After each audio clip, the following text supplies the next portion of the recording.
To you. I just did that to Sean, so he had to start recording. I started without you. My apologies. Good morning, everybody. Thank you for being here. We're going to call the Board of State and Community Corrections meeting to order, and I'd like to thank all of you for joining us in person or virtually. The board members are here in person. Thank you for your travels. Virtually, we have Scott Budnick and Angelis Zaragoza. Mr. Budnick is at 3002 Pennsylvania Avenue. Pennsylvania Avenue, that address sounds familiar. Suite 100 in Santa Monica, California. And thank you both for being here virtually. The location for the remote setting is on our website if you need it. Natalia moved from yesterday. There she went. How are you?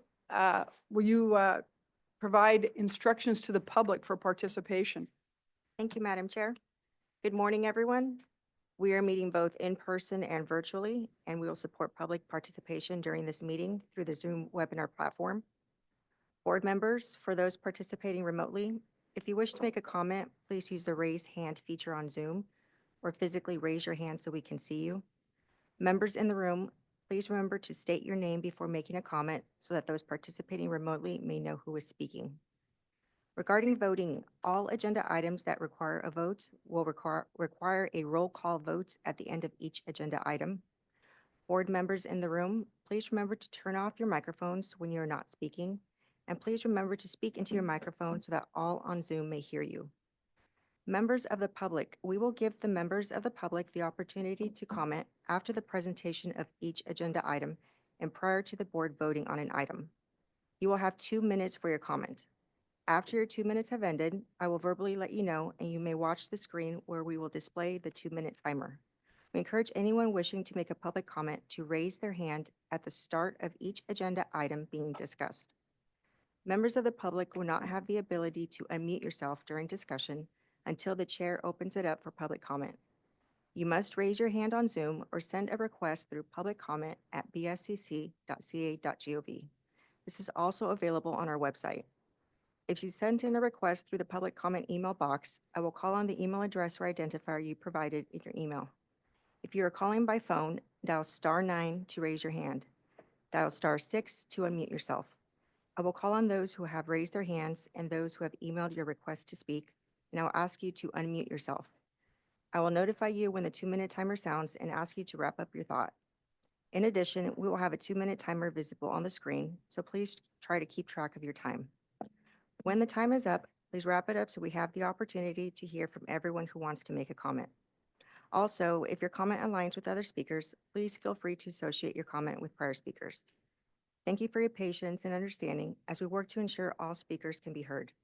Agenda item 6 is the opportunity for any member of the public to make a comment on any agenda items or other comments in general. We will call the members on Zoom first, then the members here in Sacramento. Public participants in the room, please complete a public comment card by the door and provide it to me during the meeting. As a reminder, you may follow along and view the list of those in the public comment queue by visiting www.bscc.ca.gov and clicking on the link in the agenda to join the Zoom meeting. Madam Chair, that concludes my instructions. Thank you, Natalia. I see that Chief Scott is not here, and has anybody heard from him? Is he in transit or is he virtually? I'm not sure. Nobody's, okay. That's all right. I mean, we can carry on. I just didn't want to get too far down the road. And we do know Dr. Lai is in transition. Natalia, will you take the roll, please? Chair Penner? Present? Mr. McCumber? Here. Mr. Johnson? Here. Mr. Taylor? Here. Mr. Haynes? Here. Ms. Branning? Here. Ms. Guard? Here. Mr. Scott, we will wait on. Mr. Budnick? Here. Ms. Zaragoza? Here. Ms. Kumpion? Here. And Ms. Lai is in transit. Thank you. I'm going to defer on the chair's report, go directly to the executive director's report. Aaron, will you share any updates? Yeah, thank you, Madam Chair. Just a few brief updates before we get to the main agenda. Madam Chair, members of the board, I want to give a couple quick updates on our grants division and other divisions. The BSCC Grants Division would like to report having received a record 273 proposals in response to the Cohort 4 Adult Reentry Grant RFP, totaling a request of more than $800 million in funding. Unfortunately, the amount we have available to award is $108 million. At this time, proposals are being scored, and we anticipate award recommendations will come before the board at the June meeting. I want to give another very big thank you to board member Johnson, chair of our executive steering committee, who recruited an additional 7 subject matter experts to help with the rating of all those proposals. Really appreciate finding those additional help. Also like to give a shout out to our retired executive director, who also decided to sign up to grade a proposal at Good our. thing. Is that a record? 273 applicants? It is. We have not received that All many right. grant requests before. Thank you, Director Johnson, for rising to the occasion. No one wants to read 500 of those each. Yeah, exactly. Brief update for our juvenile regulations update. I want to thank the public for their patience as we continue to work through revising and finishing up a draft that we will be able to post soon. We are hoping to schedule the follow-up SYTF and ESC meetings soon, looking at May or June. And again, thank you everyone for their patience on that process. A brief update on, as we're standing up the in-custody death review division, the division is making contact with the facility reporters at sheriff departments in anticipation of receiving the actual reviews of the actual investigations that are being conducted locally, so that our ICDR team can begin their reviews of those investigations. We're continuing to hire up and anticipate that the division will begin data sharing, public data sharing later this year. At this time, I'm going to go ahead and move forward briefly with the legislative update on the calendar. I just wanted to flag one bill at this time that we're monitoring, AB 1229 by Assembly Members Schultz and Quirk-Silva. This would actually remove the adult reentry grant from the BSCC and move it to the Department of Housing and Community Development. We will keep you updated as that bill moves through the process. You can find a complete description of all the legislation we are currently monitoring in your board documents under legislative report. And with that, Madam Chair, that concludes my updates. Thank you. Turning to the board, are there any questions or comments on the executive director's report? Anyone virtually have a question or comment? Looking for public comments on this item. We do have a hand raised. Thank you. The queue will close in 2 minutes. Paloma, you can unmute yourself. I'm sorry, I'm trying to do public comment, just, the non-agenda. This is not it, correct? Right. If you have a comment that is not applicable to anything on our agenda, I think you need to wait until item 6 on our agenda, which is public comment on anything you'd like to talk about. Okay, I will wait till then, sorry. Thank you very much. No problem. And Madam Chair, we do have Mr. Scott here present, and I wanted to make sure I announce that we do have a quorum. Welcome, Chief. Thank you. We're now moving to the consent section of the agenda. There are 2 items on that agenda. I'm asking if anyone in the room has an objection or want to pull those from the consent agenda. Yes.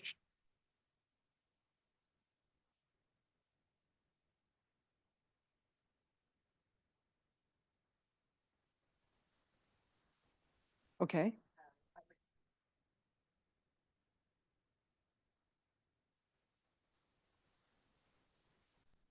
Oh, your mic, yeah,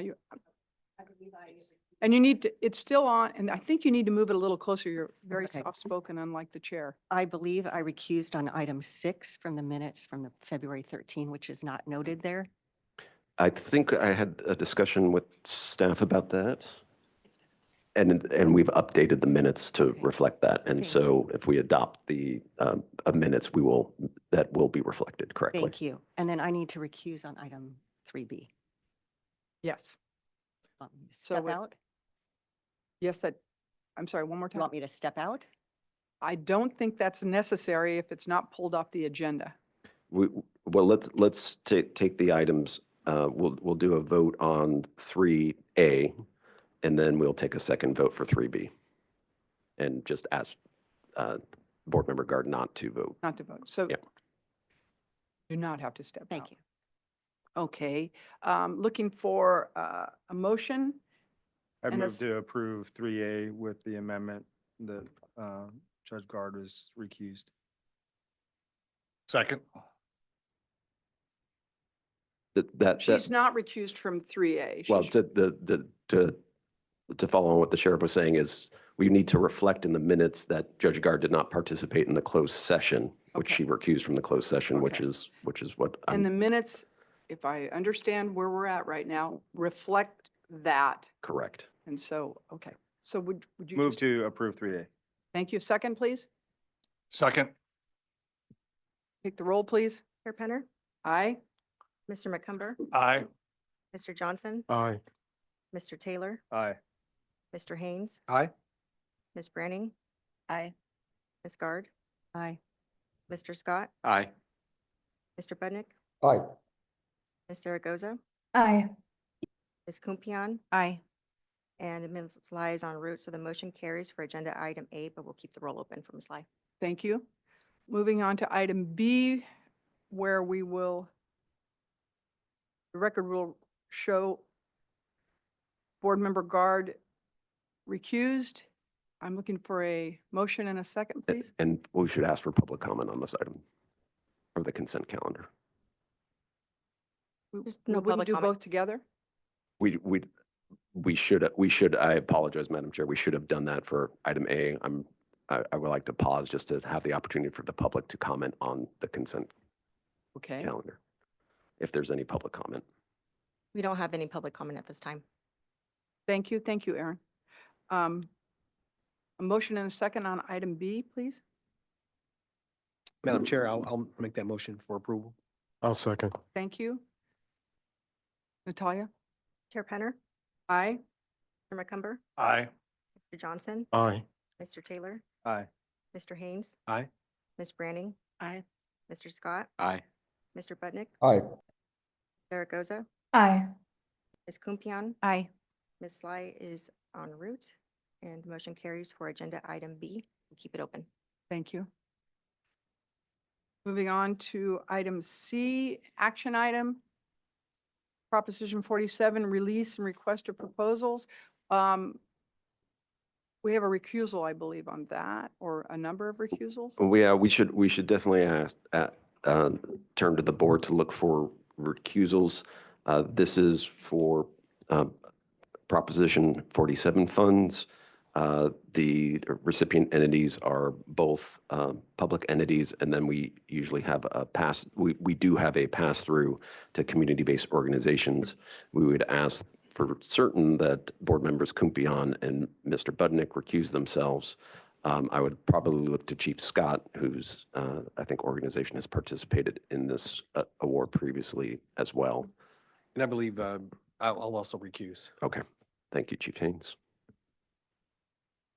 And we will invite them to leave the room, or they, We will invite them to leave the room. I know you guys are trying to stay, but please leave. Yeah, Chief Scott got here and we kicked him right out. I think that shows excellent board behaviors. And before Adrian begins the presentation, I do want to flag this item as we had this discussion as part of the executive director report in prior board meetings as it relates to the interaction between Proposition 36, which was recently adopted by the voters, and Proposition 47. This proposal, and I'll turn it over to her to explain exactly what the proposal is, but we are looking to put money out in the field to address both Proposition 47 and 36 at this time.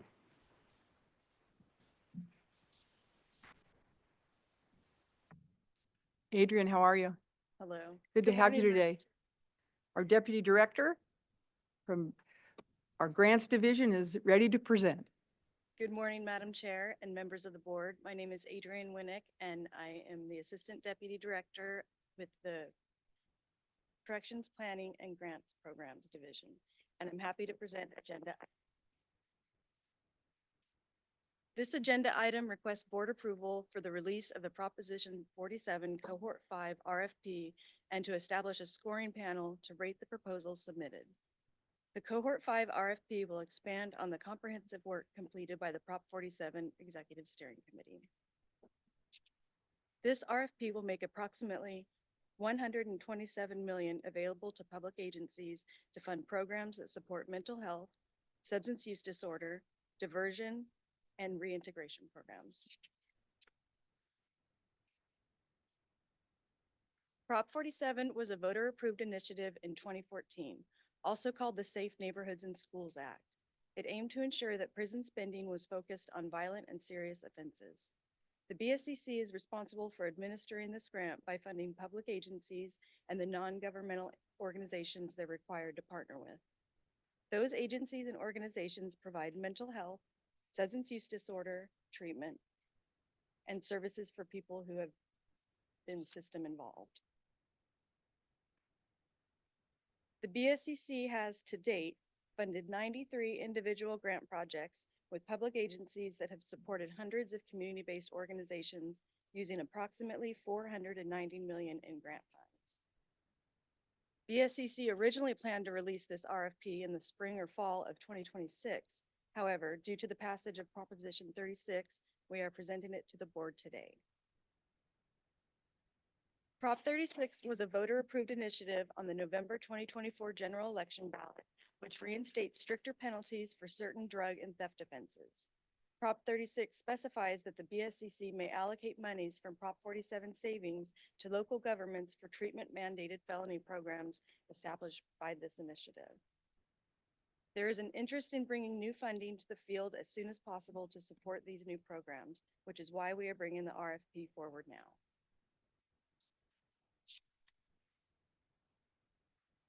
Although the BSCC anticipates approximately $127 million available for Cohort 5, the exact amount of funding available is contingent on deposits made into the Safe Neighborhoods and Schools Fund. Successful applicants will be funded for a 45-month grant period from October 1st, 2025 to June 30th, 2029.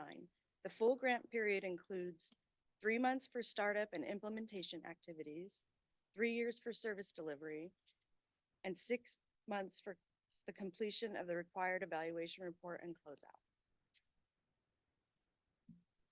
Eligible applicants are public agencies. Public agencies must partner with one or more non-governmental community-based organization, or CBO, and pass through a minimum of 50% of the total grant award to one or more non-governmental entities. Current Prop 47 Cohort 4 grantees are not eligible to apply unless the proposal intends to implement a new treatment-mandated felony program under the guidelines of Prop 36. Though current Cohort 4 grantees are ineligible, a different public agency from the same city or county as a Cohort 4 grantee is eligible to apply. Cohort 4 will end in June of 2028.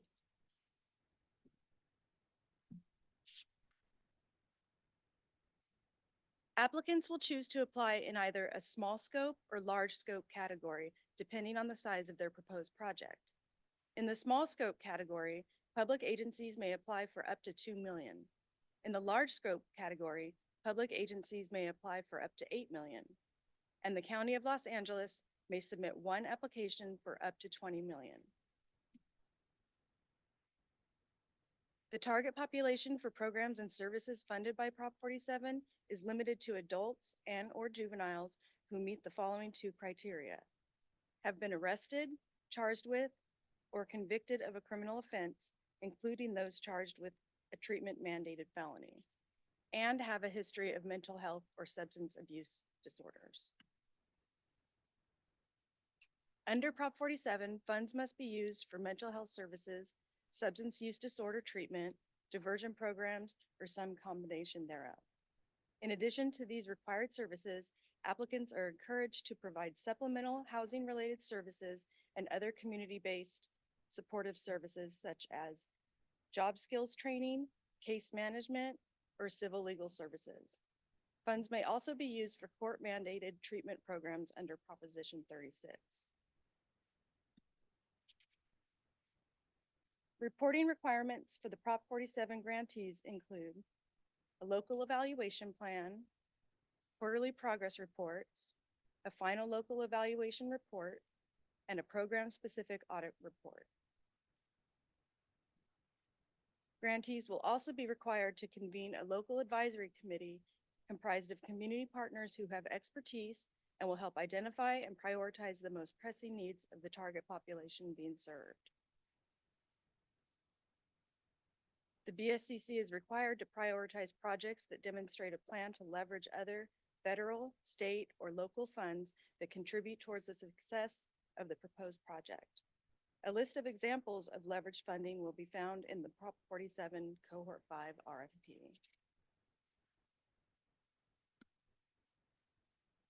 A proposed timeline for Prop 47 Cohort 5 RFP activities is listed in the chart here, and funding recommendations being presented to the board at the September 2025 board meeting.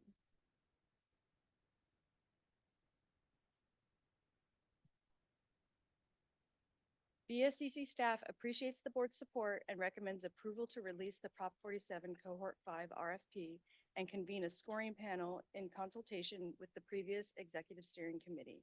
This concludes my presentation, and I'm happy to answer any questions.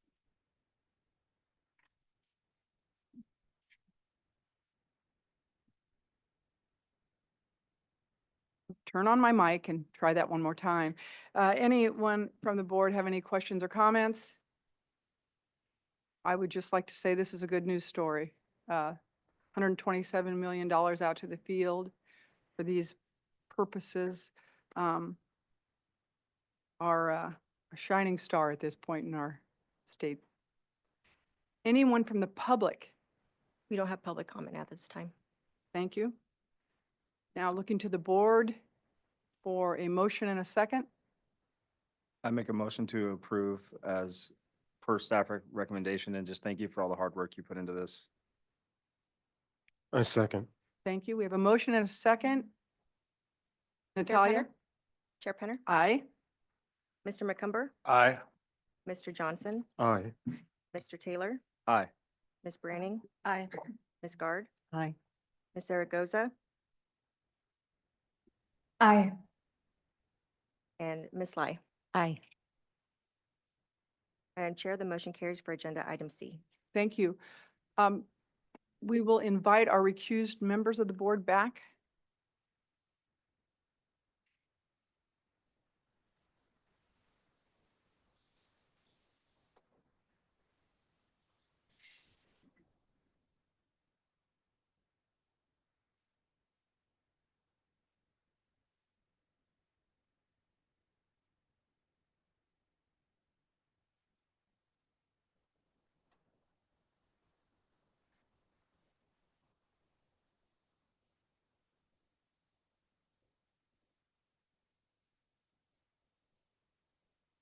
Welcome back.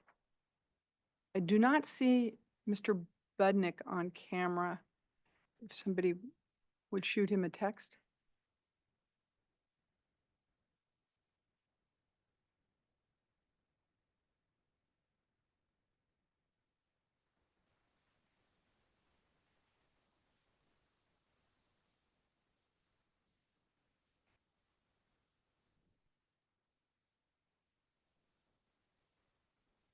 There we go. Thank you. Welcome back, Mr. Budnick. I see Casey Warmoth approaching the podium on item D. Thank you. Good morning, Chair Penner and members of the board. I am Casey Warmoth, the Deputy Director for the Standards and Training for Corrections Division, or STC.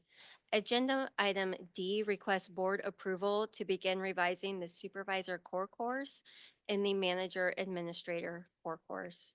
Since 1980, the STC division has developed training standards for local corrections staff that address both core and annual training needs. Core training courses are essential for new employees to gain the knowledge and skills required for their roles, while annual training courses focus on enhancing or refreshing job-relevant skills. Currently, there are 12 core training courses, with 10 designed for entry-level positions in probation, juvenile corrections, and adult corrections. These courses are detailed with specific modules, time requirements, performance objectives that align with job tasks.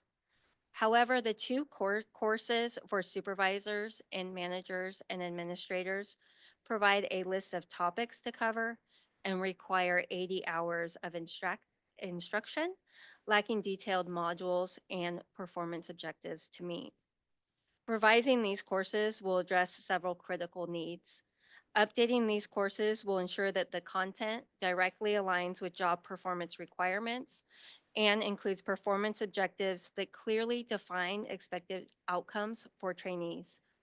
Additionally, the revision will match training time to the complexity of topics and enable better evaluation of both the course's effectiveness and participants' progress.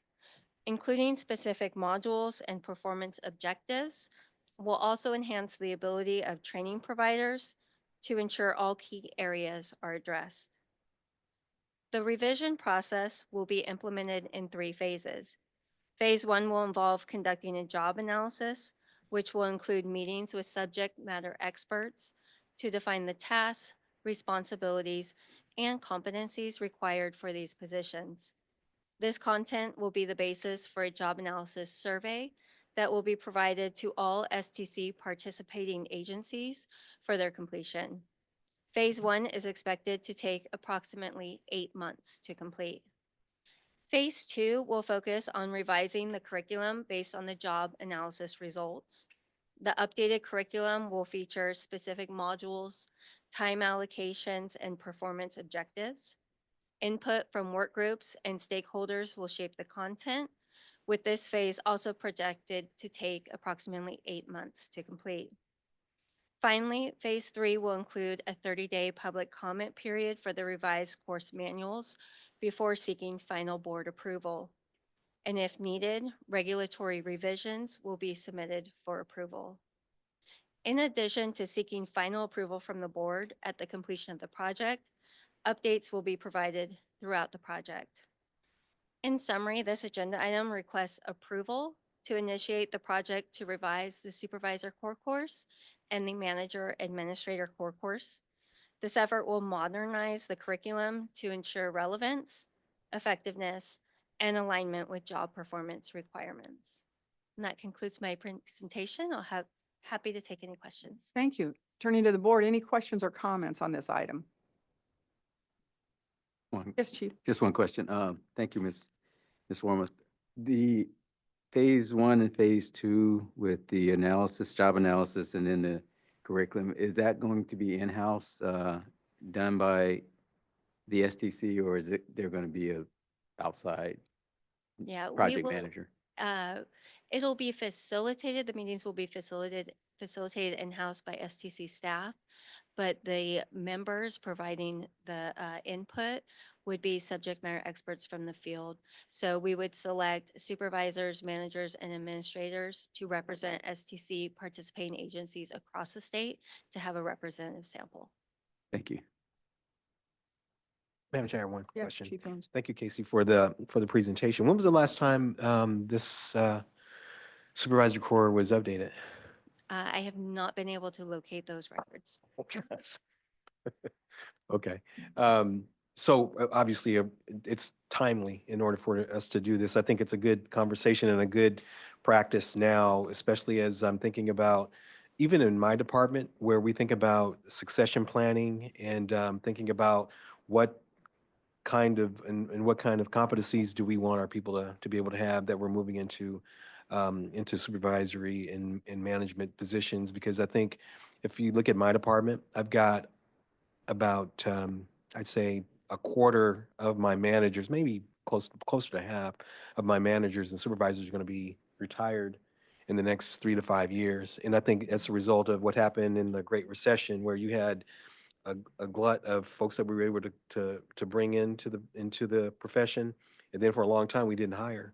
And so now we've got this window of time now where we have some people who have been in the line, but just not much supervisory or lead kind of experience. So hopeful that this revision will help to prepare those people that we're putting in line to be able to move into that position. So timely, and thank you. Maybe timely. It could be the course I took, and then in that case, it's very, very old. Any other questions or comments? I'll just add one thing.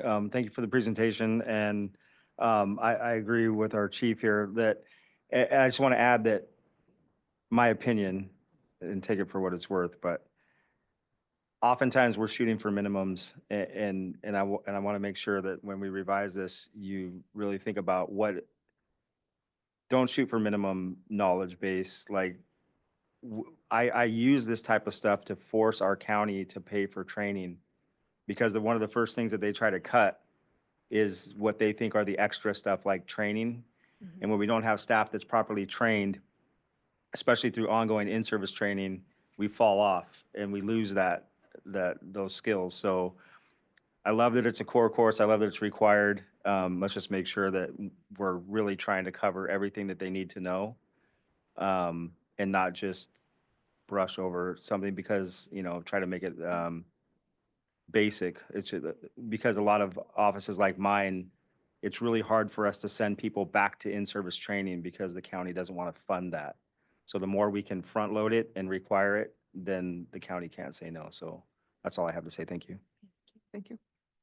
Any further questions, comments? Anyone in the public like to comment or have questions on this item? We do not have public comment at this time. Anyone in the room? Seeing none, I'd ask for a motion in a second, please. I'll make the motion.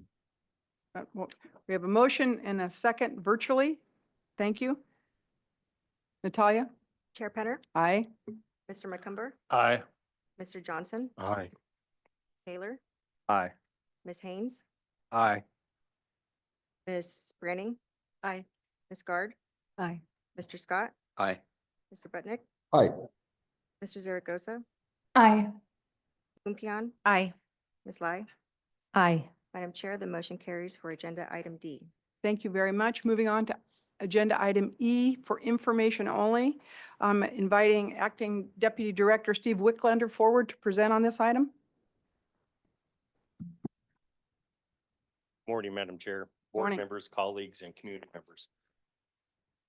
Acting Deputy Director for the Facility Standards and Operations Division, as well as the County Facilities District. I'm here this morning to provide a regular update status of our facility inspection and items of non-compliance.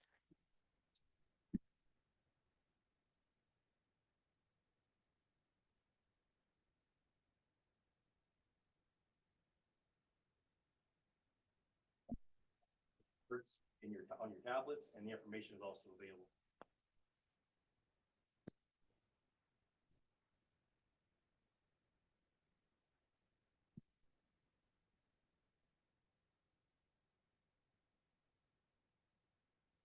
Okay.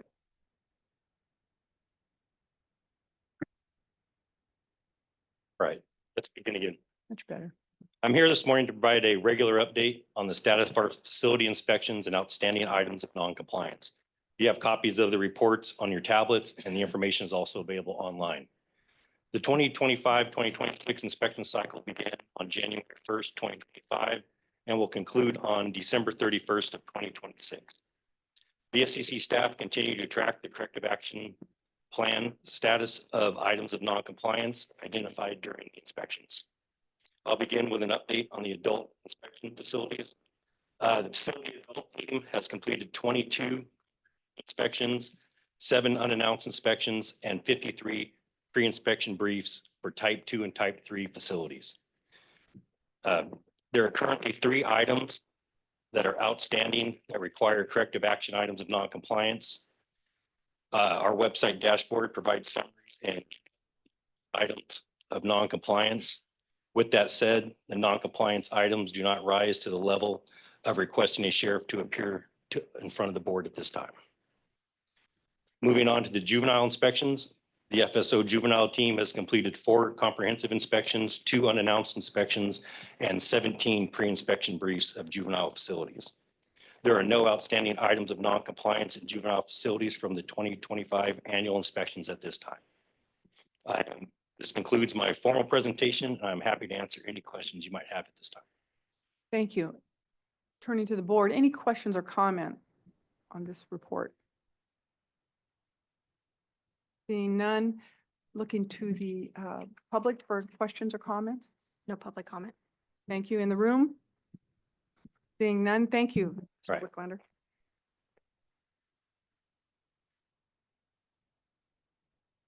We need to pause for just a moment. Having some mic. Okay. Check, check. Can you check?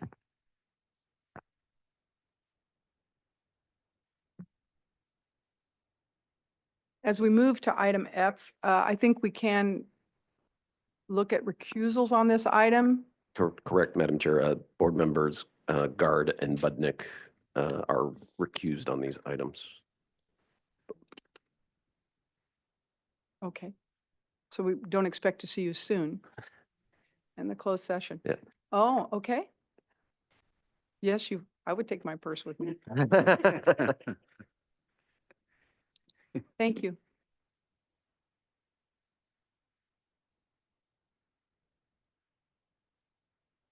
Eloisa? Yes. Good morning, Madam Chair, members of the board. My name is Eloisa Tuitama. I'm legal counsel to the BSCC's many divisions at the moment. I have the pleasure of presenting agenda item F to you this morning. This agenda item seeks adoption of yesterday's April 9th, 2025 appeal panel recommendation. Before we get to the proposed decision, I would like, for the benefit of our newest members and the public, to go over three bullet points, 3 highlights. One, I would like to talk about what is the appeal process allowed under Regulation Section 1314. I would like to do a brief overview of what happened yesterday. Thank you. And I also would like to highlight some of the most recent facts that led us to the today's event. Under Regulation Section 13, I think I just, Yeah.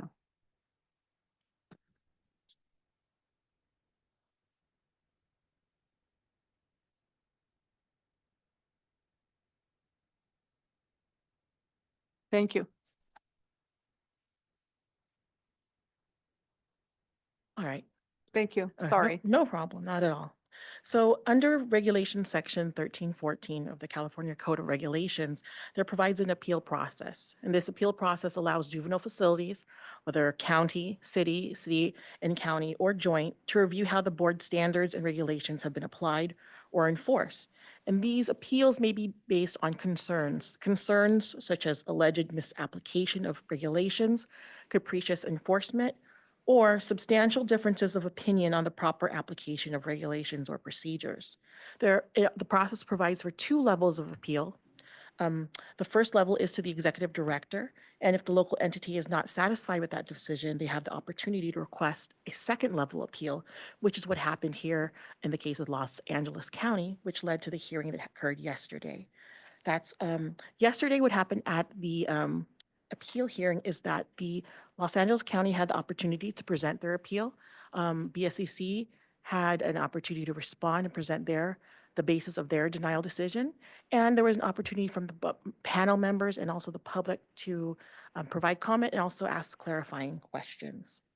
After a public deliberation, the 3-member panel prepared a proposed decision, which you received yesterday and is also available online in our board materials.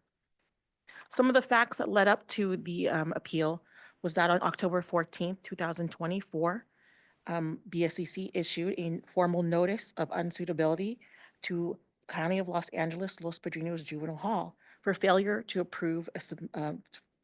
submit an approved correction action plan under Welfare and Institutions Code 209D.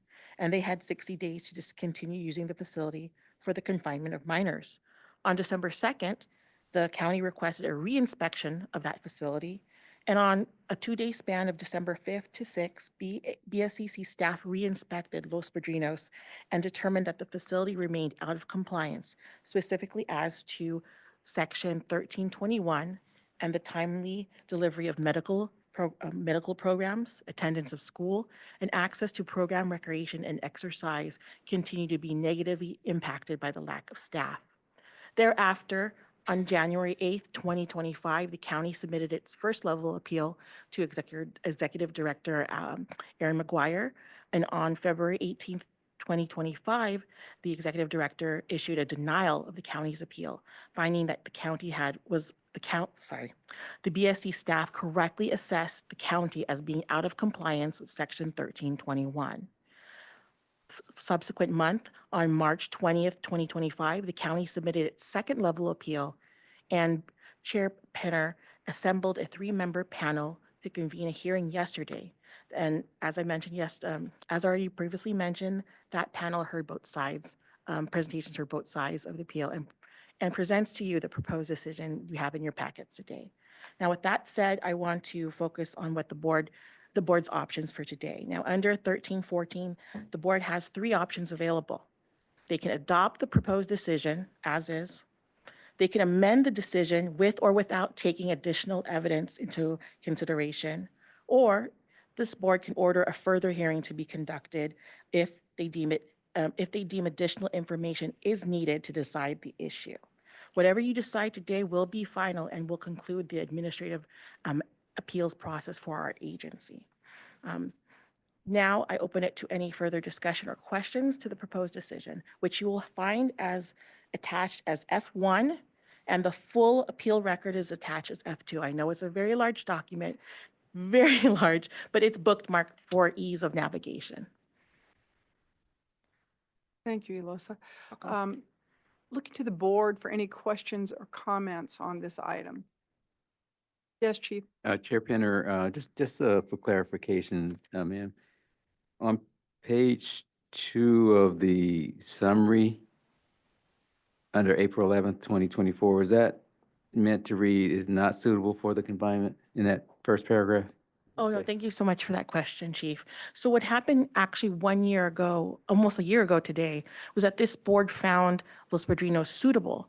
However, there were concerns about their ability to maintain continued compliance. So under the direction of the board, they authorized BSC staff to conduct more frequent inspections of that facility.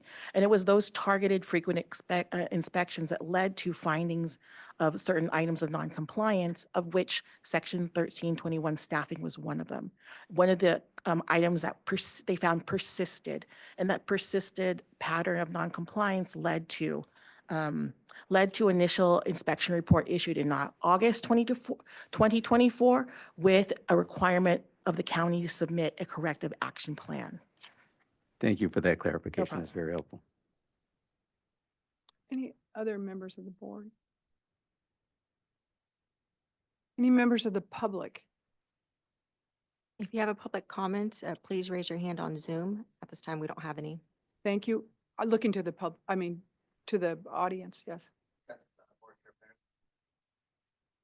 Absolutely. So slight change to the way we usually do these things because we're not trusting those microphones. We're going to have you sit up here at the end of the dais. And that way we have a working microphone. Well, okay.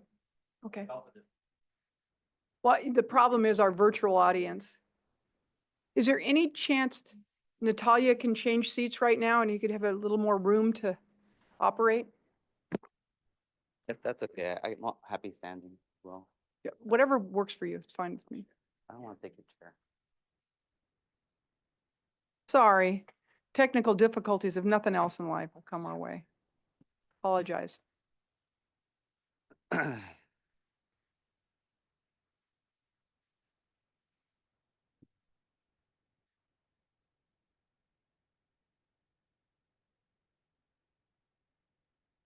Morning, board. Thank you for the opportunity to address you. My name is Esteban Rodriguez. I'm outside counsel for the County of Los Angeles and the Probation Department. The county submitted lengthy written submissions in support of its appeal, and we presented yesterday for, I think, about an hour and a half. I know it seemed much longer than that, but obviously, I'm not here to rehash that very lengthy discussion. What I wanted to do was, for the benefit of the full board, try to boil down the discussion as to what we see are the critical issues.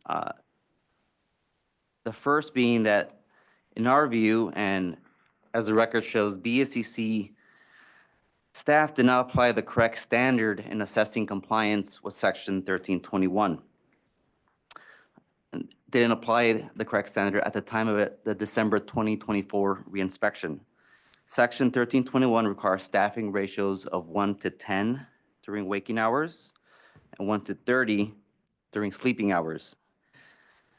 The BSCC staff paid no mind to that at the time of the December reinspection and instead assessed compliance by using the county's internal staffing assessment analysis, which has much more stringent staffing ratios that it sets as goals for meeting, both some because of federal law requirements, others because of self-imposed goals that the county's leadership has put into place.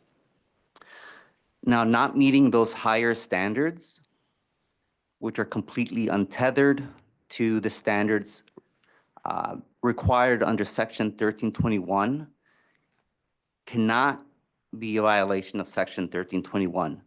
And even if it could, the county in fact met the staffing goals set by the staffing analysis. The record outlines our position on that, and I'm happy to discuss that if the full board would like me to.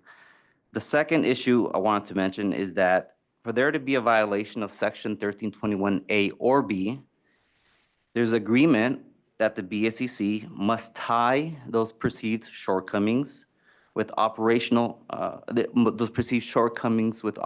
issues to a lack of staff specifically. And that connection wasn't done here. The record, the evidence doesn't support that.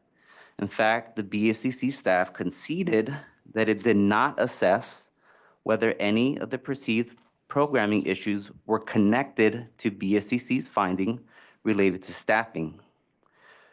Now, the county asked the board, the full board, to give the facts that we presented in our written submissions and that we presented less than 24 hours ago, the due consideration that they deserve, especially given the severe consequences at stake. Under Title 15, Section 1314F3, the board hearing panel had 60 days to dispose of our matter, or until May 15th. We received the panel's 10-page, presumably pre-written decision about 90 minutes after our presentation concluded. Under Section 1314, the full board need not rush to judgment and adopt the decision today. It can, and I would urge it to take the time it needs to fully review the record and reach its own judgment. Thank you. Thank you. Just one other, Jason Gonzalez, Senior Assistant County Counsel. Good morning, everyone. And just to make sure the request is clear and put a slightly finer point on it, we're formally requesting that the board have a further hearing on the appellate issues. We think ultimately they're straightforward, but we relish the opportunity to discuss it with all the board members together so that they all understand these important issues. It really does boil down to the ratio and whether it was met, and the evidence shows that it was, the ratio from 1321, and the tying of any alleged operational deficiencies to a lack of staffing. And we think the record shows that that tying was not done either. And we want to make sure everyone understands that that's on the board before they make this important, highly consequential decision. So again, we're just asking that the board give us an opportunity to be heard and more fully on that. Although we certainly respect the time and the decision that the panel made yesterday. Thank you. I'm going to defer for a moment to Executive Director McGuire if you'd like to respond or comment on the issues raised. Just briefly, I do think the matter is fairly straightforward, and I think the issues are well briefed in the panel's decision, which is provided to the board. We just continue to have a fundamental disagreement about the interpretation of the regulation that we are talking about. It is not that the staffing has not met the ratios. And I said that yesterday. I'm happy to say it again today. But our regulation requires, again, that the facility have an adequate number of personnel sufficient to carry out the overall facility operation and its programming to provide for the safety and security of youth and staff and meet established standards and regulations. Further, it provides that the facility has to ensure that no required services shall be denied because of insufficient numbers of staff on duty, absent exigent circumstances. And what our inspector found, what I agreed with the inspector's findings, is that the county does not do that and has not done that, and that services were being denied to youth because of that lack of staffing. And for that reasons, we would ask this body and the board to adopt the panel's recommendation and decision. Thank you. I participated in the hearing yesterday, as did Sheriff Taylor and Norma Kumpian, and we heard arguments from both sides of this equation. I am convinced we have considered all of the factors both parties raised and satisfied with the decision of that panel. Up to this board, if they have further questions or comments on this issue, I think we can be open to every bit of that, but I did want to give you the purview of those who were in the room yesterday. I do have a question, Madam Chair. Yes. And it would be directed to the representatives from Los Angeles in regard to making sure that youth received proper programming, met their medical care needs, met their schooling needs met, and those kinds of things. Were it not for staffing, then what were the reasons why youth weren't getting those things done? All right, I can start with the response, and then maybe I'll defer to my colleague for some of the details. But just, foundationally, what I think is now even more clear is that there's no issue as to the ratio. So I just want to make sure that's clear. There were physically enough staff there, according to what they just said and what we believe too. So one of the two parts of Section 1321, the staffing ratio, is met. So all we're talking about is whether the staffing that was provided was sufficient to provide operations to the necessary extent, right? So that's but clearly it wasn't. The ratio, I understand what you're saying about the ratio. You may have had the 1 to 10 or the 1 to 30 at different times during the operations of the day, but that is not the only standard of 1321, correct? And so the other standard is, as it's pointed out in the discussion portion of the summary, is that you have to have an adequate number of personnel sufficient to carry out the overall facility operations and its programming to provide for the safety and security of youth and staff and to meet established standards and regulations. So one part of it is the ratio. Correct. The other part is making sure that the programming and other needs are met for the youth. So my question is, if it's not staffing, then what was the reason why these things didn't happen? Yeah, I'll say just as far as the evidence that was presented, there was the burden is on them to show these things, and the linkage between an operational issue and staffing was not shown. We provided we looked at what they said we didn't do operationally and showed that there was sufficient staff there to do it. We put things up on the board. It took a while, and I'm sorry for that, but we showed the actual numbers that showed there was enough staff there. So it does boil down to something else, like you're saying. It's not that it was not enough staff. It was some other operational issue, right? And if it was some other operational issue, it's not a staffing violation. It's some other violation. And those details matter because there are different regulations pointing at different things. Some regulations, like this one that we've been talking about for 2 days, is about staffing. And if there's a problem with staffing, it should be identified as a staffing problem and fixed as a staffing problem. If it's an operational problem, to go to your question, like maybe somebody's filling out a form incorrectly, maybe somebody is not trained properly, but those questions are not staffing problems. Someone is there trying to fill out the form. Someone is there trying to provide the service. So it's not that there's not staff, it's that the staff is not doing their proper job. And so if you ask me, and I don't think you have, but I'll say it anyway, the issue was that with respect to what was shown yesterday, there were bodies there. There were people trying to do things, but for whatever operational reason, and there were a couple of different days, so it depends on what day you're talking about, somebody was not doing their job appropriately, or there was some other issue with school transport. So that is the basis of our concern. It's just that it's not a staffing. We're all talking about staffing. This finding was based on staffing. The risk that people will be thrown out of Los Padrinos is based on staffing. So we're focusing hard on staffing and whether it was in fact the case that there were not enough people there. And we think the evidence that we showed yesterday and that was in our submission shows there were enough people. There was enough in the ratio, and there was enough to provide the operational, to be there to do the operations. It's just they didn't do it according to what they're saying. So if it's the case that there were enough bodies, but they just weren't doing it right, that is a different regulation. That is a regulation about school transport. That is a regulation about programming. And we can talk about those on a different day as appropriate, but that's not what the basis of the reinspection denial was. And we really want to make sure that's clear before the board makes this very important and very consequential decision. I'm sorry, Chief.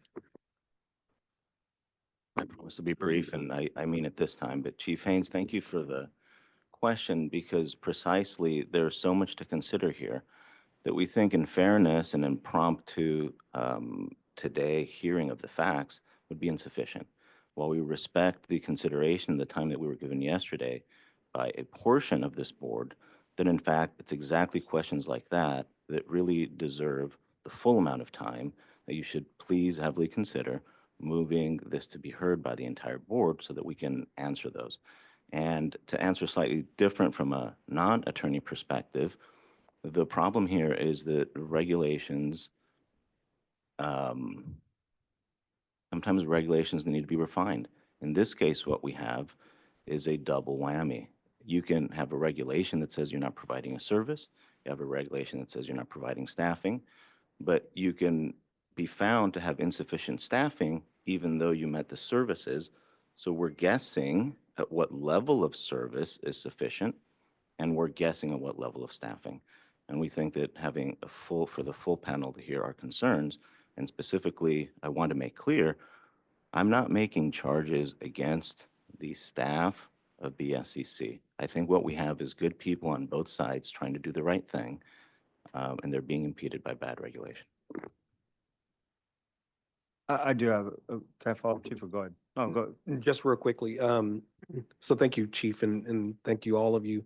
And I think in a vacuum, I understand, some of the things, and you haven't, and I'm not asking for specific examples of the things that a form that wasn't filled out correctly or something like that, because I don't think it really answers the question that I'm trying to get to. But Ms. Southwell or the BSCC staff who evaluates not just in a vacuum by itself, what she does is look at the totality of what the regulation says that we're supposed to follow.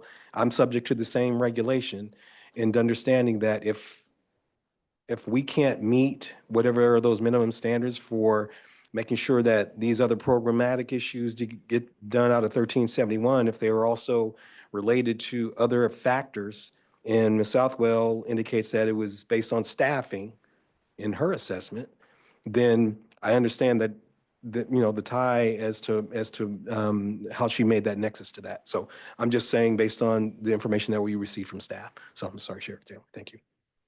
I don't want to set you up to knock you down. That's not at all what I'm trying to do here. I just want for the board to hear like kind of what my thought process is. I feel that what's being presented is that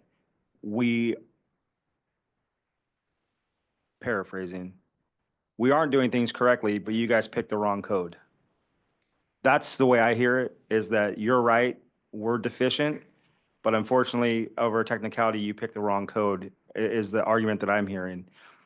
And that, for me, that's troubling because there are a lot of things that can be done better in my own facility. And when it's pointed out to us, and I welcome those inspections, I take that information to try to make us better as opposed to tell BSCC, well, you caught me, but you wrote the wrong code down, so give me a pass on this one. And that's just for the board to understand. That's where my thought process is. And like I've told you all yesterday, I greatly appreciate you being here in person. It's not an easy thing to do. It's, as another department head, I'm just talking to you, Chief, like, I give a lot of grace to the fact that I don't know you, I've never met you before this hearing. But of all the chiefs that I've met, I just feel like everyone's trying to do the right thing and we have challenges. And so that's where my heart is in this with you, is that I feel for what you're going through as a county and as a chief. And I think when you're the department head, it's easy to get stood up to have people throw arrows at you. And I'm not trying to do that, but I just think, like, for me, I feel that there is a pattern here. We were given an argument yesterday. I just feel like the argument was, you caught us doing something wrong, but you didn't pick the right section. That's where I am with it. Thank you. Thank you, Sheriff. If I may, and I don't want to visit all that we heard yesterday, but I do feel it's important to refute, Mr. Gonzalez, one of your inferences, which is that an employee didn't fill out a form or an individual didn't follow through on a process. And that is not what we were discussing yesterday. Certainly, everyone in this room has had an employee that doesn't function appropriately. It is not the BSCC's job to take a dive in and manage your personnel. But we do have an obligation to take a hard look at your overall operations and how you deploy your staff in your facilities. And that was what was the crux to what we discussed yesterday, in my opinion, and we can certainly disagree on that. I'm going to leave it at that. I just don't want anyone on the board to assume that we're knocking one employee at a time, not doing the right thing. It is a pattern of non-compliance, and there are not as simple of issues as you mentioned, but issues that surround use of force and room confinement and very serious safety issues that we do weigh in heavily on.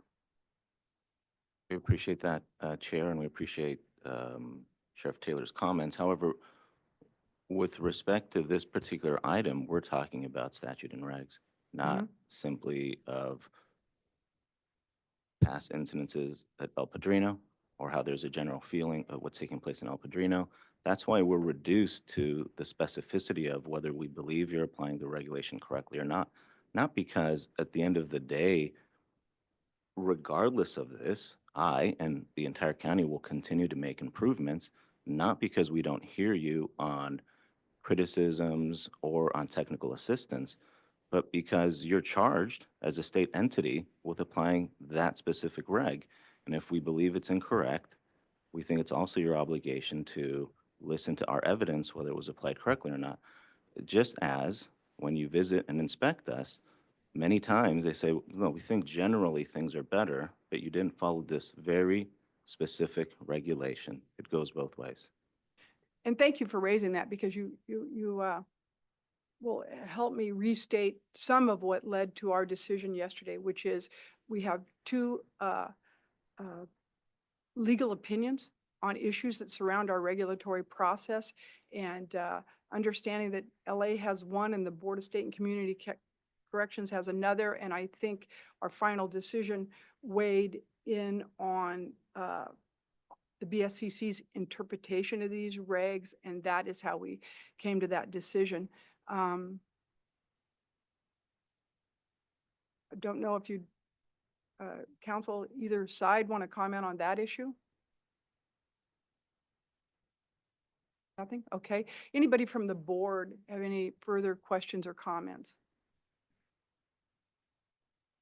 Chair Pinner, just a question. I just want to be clear on what you all are asking for today. Yes, thank you for the question. And thank you for the discussion. I certainly respect what everyone is saying. We have our position, you have, and you have yours. I respect that. But as far as the specific ask today, I believe the request is that the board have a further hearing on this because there's some good questions coming out. And we'd be happy to show you the evidence that was presented yesterday. I don't think today's the right day to do that. We have a big agenda, but at a future time so that we could make sure everyone here understands the evidence that is out there about whether any operational issues were linked to staffing or whether there were some other, cause for that. And the discussion about the ratios, to the extent they're relevant, maybe they're not. They're saying essentially they didn't think about that. But that's what our ask is, further hearing, to make sure everyone understands these important issues. Thank you. Anyone else like to comment on this issue? Have a question? Looking to the public for questions or comments on the issue. We do have 2 on Zoom for public comment. Thank you. And the queue will close in 2 minutes virtually. Can we get the timer up?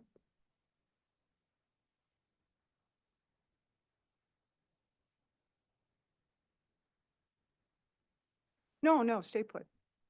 I mean, that's not an order, but a request. Byron, you can unmute yourself.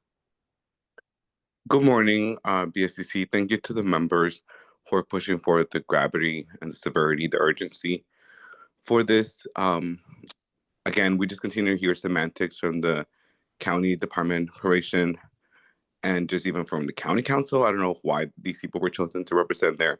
At any rate, they had more than years to be able to come to compliance. And I just don't think an extension was going to help anyone.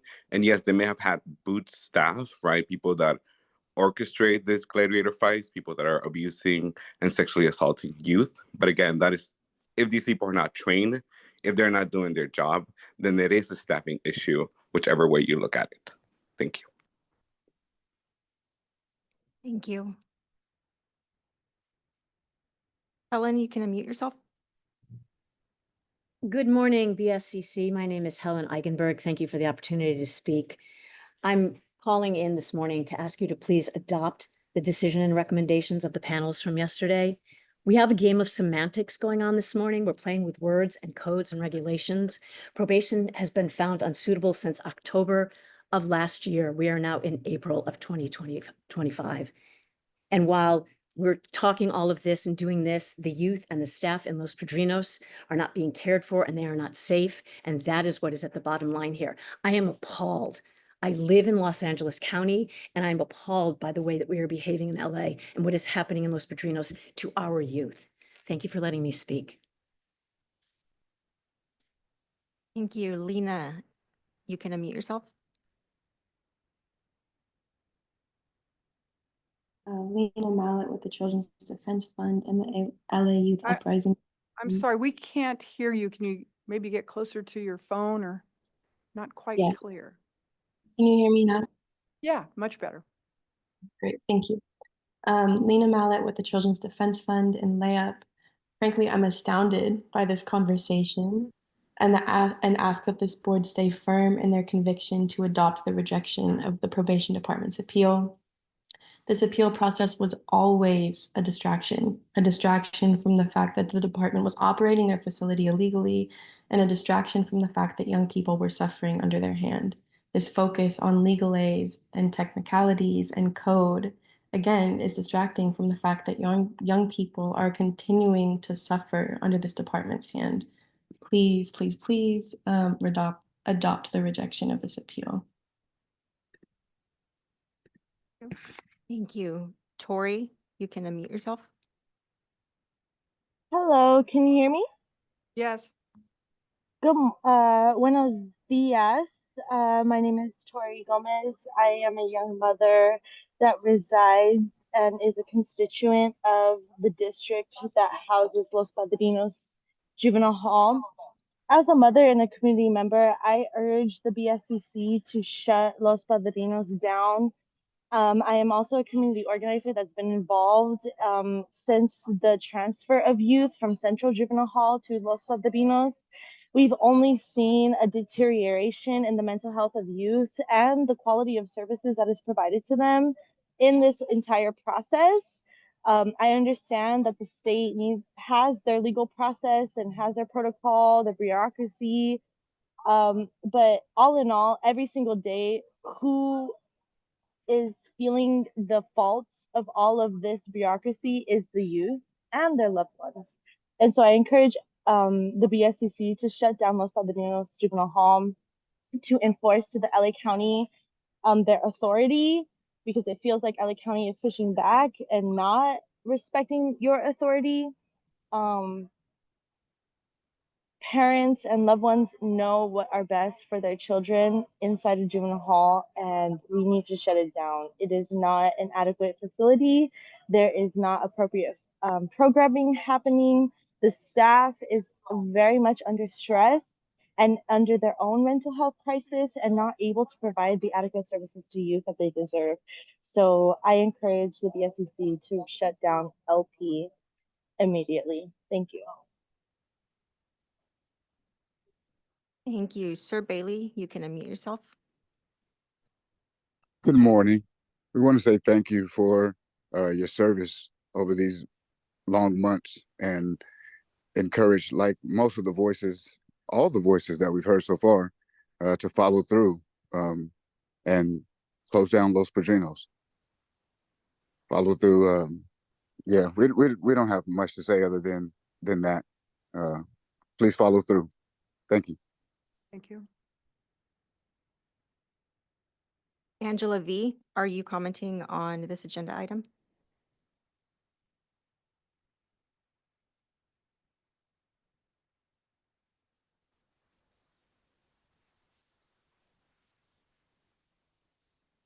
Hello? Okay, move on. Angela, you can unmute yourself.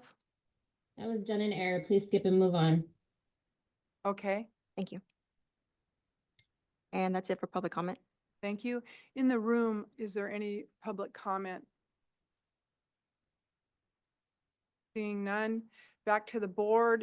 Are there any further questions, comments anyone would like to make? Thank you. Looking for a motion and a second to adopt the recommendation of the appeal board yesterday in today's meeting. I think that's it. Make the motion. Got a motion? Second, please. Madam Chair, I'll second. Thank you. Natalia? Chair Penner, Aye. Mr. McCumber, Aye. Mr. Johnson, Aye. Ms. Taylor, Aye. Mr. Haynes, Aye. Ms. Branning, Aye. Mr. Scott, Aye. Ms. Zaragoza, Aye. Ms. Kumpion, Aye. Ms. Lai. Aye. Motion carries for agenda item F. Thank you. We're moving on now, and I don't know if you're going to present on the next item. If so, you may stay put. Okay. No point in moving around without a microphone. We're moving on now to item G, determination of suitability, and presenting on this item is Executive Director / Counsel Aaron McGuire. Yeah, typo on the agenda item report. Yeah, I will be presenting as Executive Director. Just if you'll give me just one moment while I scoot some fine. papers around, Madam Chair. Okay. Well, it does kind of open up the room without the dais there. I just want to put that on the.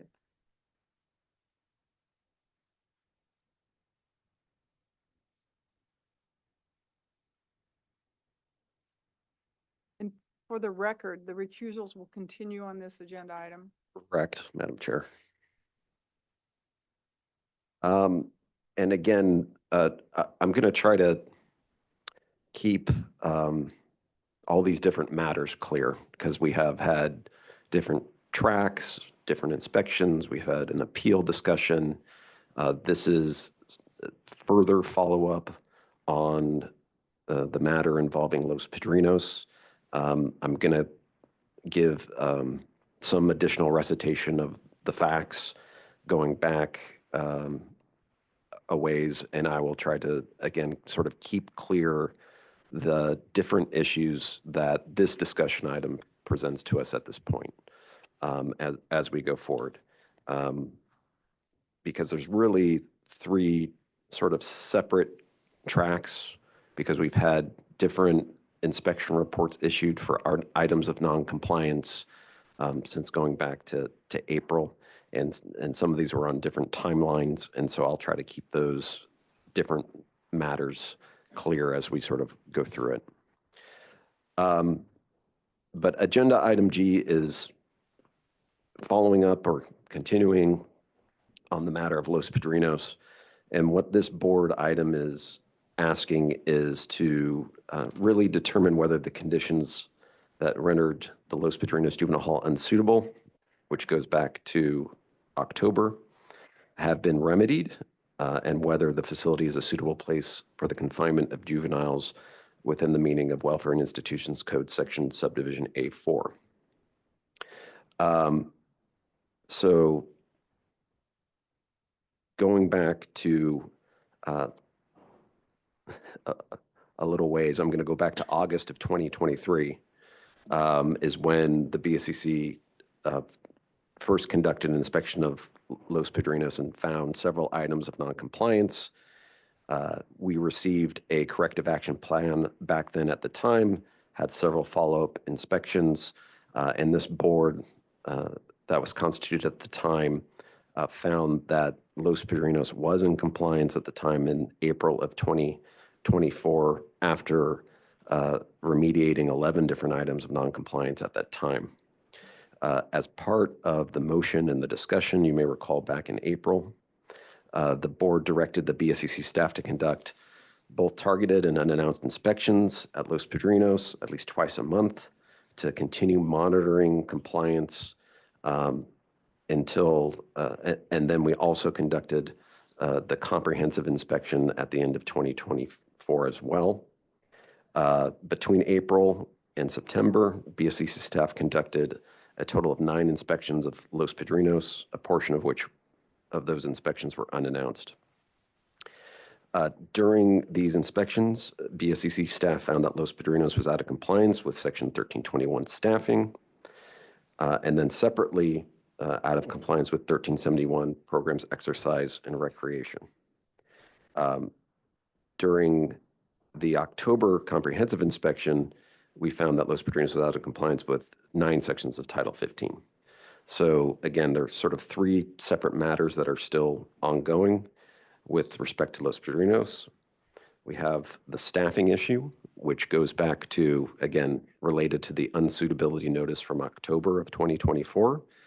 The county appealed that staffing issue. The board just resolved the administrative appeals process with regard to that staffing issue. The county had also requested us to re-inspect with respect to staffing. And we've continued to do that, to continue to monitor the staffing. And the results of that, that inspection is also before you today, separate and apart from the December re-inspection that we just completed and finalized. The second issue has to do with programs, recreation, and exercise. This was originally noticed back in June of 2024 as them being out of compliance. They submitted a corrective action plan, which was approved. However, the county did not remediate that item of noncompliance timely. They were, based on the time frame set in the Welfare and Institutions Code, this board could have done a further determination of suitability on that item back in November, but we administratively stayed that proceeding given that the fact that the facility was unsuitable because of the staffing issues. The third sort of separate proceeding are these 9 remaining items of noncompliance, which again, they had deadlines that are set forth in statute. The county completed remediation some of those items of noncompliance, but did not remediate other items of noncompliance. So again, by requirements of statute, the board is obligated to make a determination of suitability based on the fact that they had not remediated those items as well. I'm going to go through each of those matters. There's separate recommendations for staff and also present potentially a couple of different options for the board on how to proceed. I just want to sort of pause there, just to see if there's any early questions. Appears to be none. Okay, thank you, Madam Chair. So again, I'm gonna cover the staffing issue, which overlaps somewhat with what we were just discussing with respect to staffing.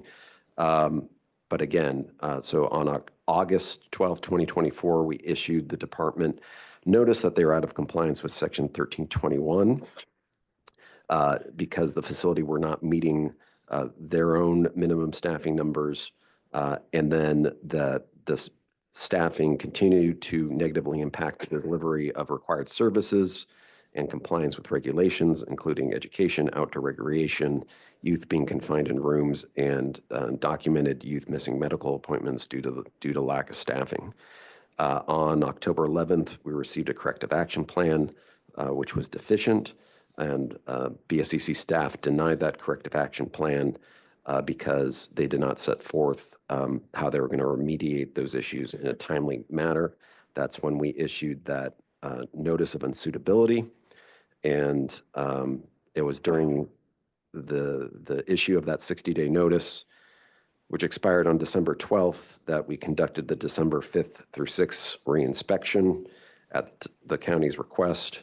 And again, based on that inspection, determined that the county had not remediated the items of non-compliance. That resulted in the appeal that we just disposed of with the last board item. We then were requested additional, asked to reinspect again beginning in February to determine whether or not the county was coming back into compliance with staffing again. I would note sort of during that early period of time in February, we were seeing some improvements with staffing, but we wanted to continue to monitor what was ongoing to see continued improvement before we came back to the board with any further recommendation. So our inspector continued monitoring through March,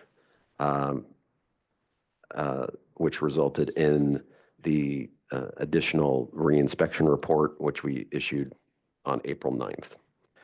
So the summary of the staffing issues based on this last inspection window, a couple of points I wanted to point out. Based on, and again, the full inspection report is attached to the board materials. But again, BSCC staff were unable to determine if the facility was actually meeting the department's own minimal staffing numbers at this time. About midway through the March monitoring period, the department shifted how they were documenting the staffing assignments. Since the most recent BSCC inspection, documentation that we previously received would indicate when staff members were coming on and off shift. They shifted to an electronic system, which didn't allow for our inspector to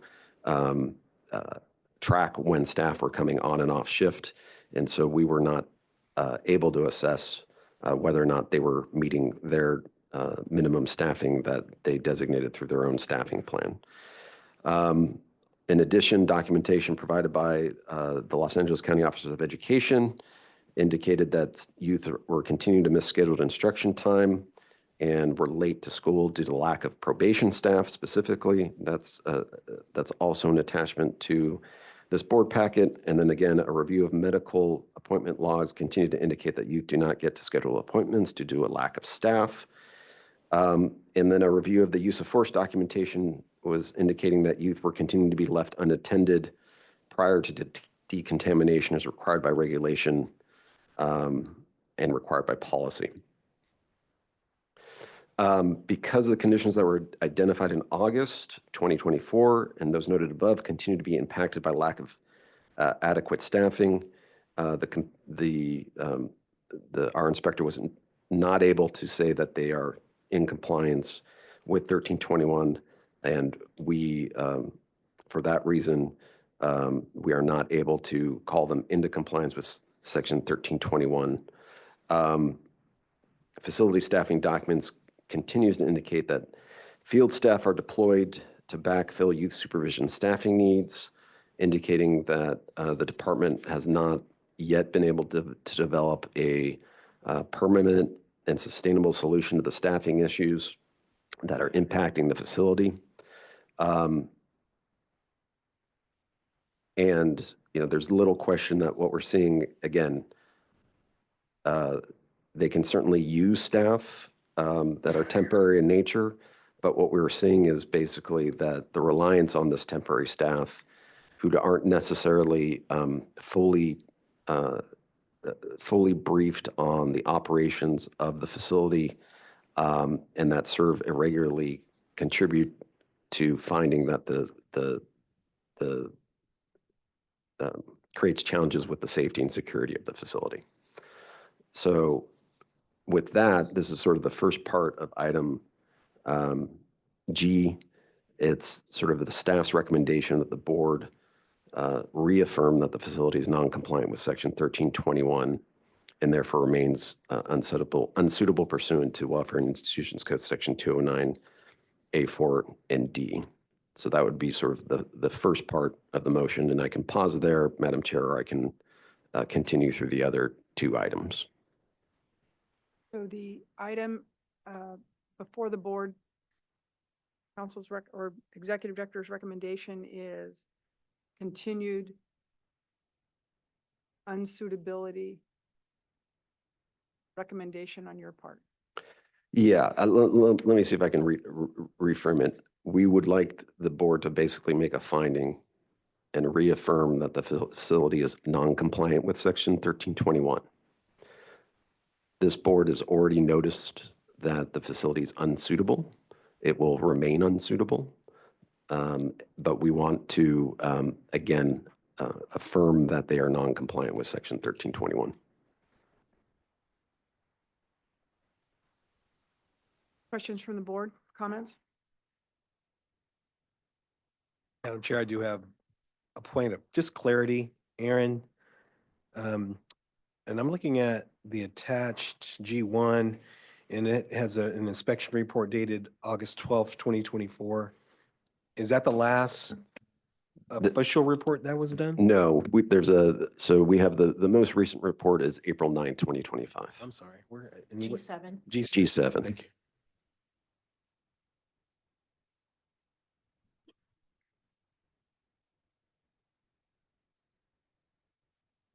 And G4. Okay.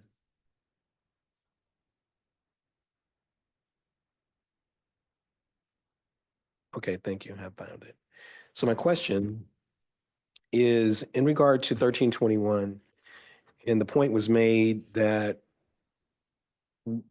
the inspector is looking at, I think, two things. One is that the department is out of compliance with their own staffing plan.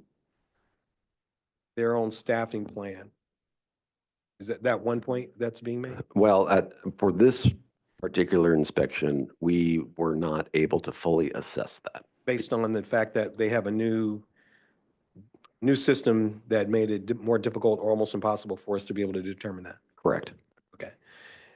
And then, based on the determination made by the inspectors that the department is still out of compliance under 1321, based on the fact that kids still aren't getting to classes, they're still not getting to medical appointments, those kinds of things. Correct. Okay. And I guess one question for the county, and I think we'll get to it, but I just want to make sure that I'm clear, because when we are being, and I'm saying when probation departments are being inspected to a regulation, we are inspecting to the regulation and not to what, my plan is as a staffing plan, right? We should be inspecting to what the regulation is. And then if, regardless of whatever that looks like, we also should be putting that up against what 1321 says, correct? Correct, Chief. And I do want to make this this point, is we are not finding them out of compliance because they're not meeting their own staffing plan. Good, because that's what I want, that's the clarity that I want us to get to, because that we should not be assessing based on what, they may have a minimum or some maximum standard that they have locally, but our inspectors are inspecting to the regulation. Right. Because oftentimes we may have something that exceeds what the regulation may say, right? Correct. But what we have, and the back and forth dialogue we've been having with Los Angeles is really, what is your critical number? And so when, they've told us that this is the barest minimum that we can have to staff the facility. And then when they fall below that number, we looked at that as evidence of them not being in compliance with staffing.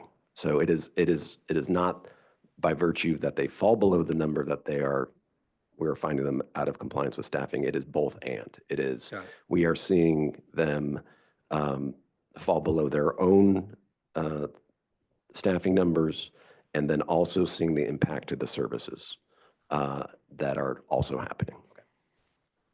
Thank you. Other members of the board? Would you like us, Commissioners, to address that last specific question? Only if you want to. Well, I'm not sure if I want to is the right way Okay, of okay. analyzing this, but just to be, in an effort to be helpful. So we had the same position that with respect to the ratio component of 1321, it should be a 1-to-10 ratio or a 1-to-30 ratio for the evenings. That's exactly what the statute said, or the regulation says, and that's exactly what should be applied. And that's what we're talking about, I think, in this back and forth is, what is it? Is that really the right ratio? And yes, the answer is yes, it is the right ratio. The staffing analysis that keeps getting referenced, I think we would take issue with it being characterized as the barest minimum that we think is appropriate. That staffing analysis, if you look at it, is explicitly based on staffing required for a full capacity Los Padrinos, absolutely filled to the brim with youth, maximum capacity. And so that's what that staffing analysis is. It's kind of a broad brush look at maximum capacity, what the numbers would be. And those numbers are not based on 1321 ratios. They're based on PRIA ratios and other kind of goal issues with respect to certain, operational details. So that's what that staffing analysis is focused on. It is not correct to say that that is the barest minimum. That was developed with the Department of Justice in a different, I don't know if proceeding is the right word, but for a different reason, for our probation's interactions with them. So I just want to make sure that that part is clear. Just on the ratio part. There's also this linkage part, which we're not talking about, linkage between operational issues and staffing. That has to be established as well, both. But if we're talking about ratios, the correct answer is the staffing assessment that probation did is not the bare minimum. I'm sorry, Chief. This really trying to avoid coming across like this is an adversary process between us and the staff. I really am. It becomes difficult, however, when commentary is made that colors the perspective of the board with things that are not facts or not regulations. For example, the continuous reference to using field staff that is either untrained or not fully prepared. I'm yet to find where they're pointing to violation of a regulation, because those just aren't the facts. But when that's thrown in the midst of other facts presented, I think it makes it very difficult for Los Angeles County to feel like they're being fully heard, for the board to hear the facts versus perspectives that are outside of the regulations. Okay.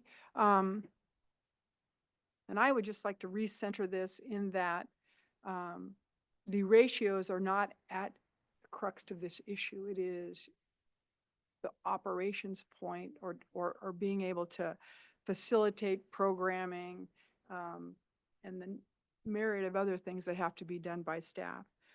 Additionally, I don't want to get in the weeds on training, because in my old experience, yes, staff that operates in a facility, even if they are from the probation field, staff has to be appropriately trained to be on site and supervise young people in a facility. But that also does not substantially change the issue that's before the board.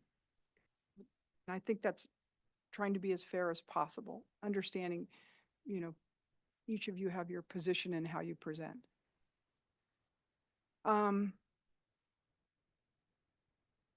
Any further questions, comments from the board before I go to the public?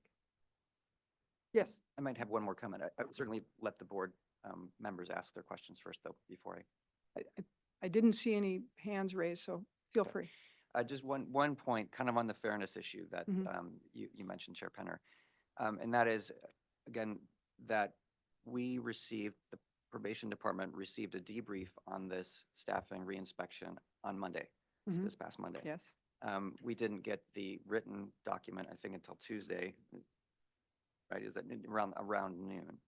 And it was during that debrief, and it was clarified even further when we got the written document, that the cause of their concern is the documentation change that probation made. They moved to an electronic system. You heard Mr. McGuire mention that.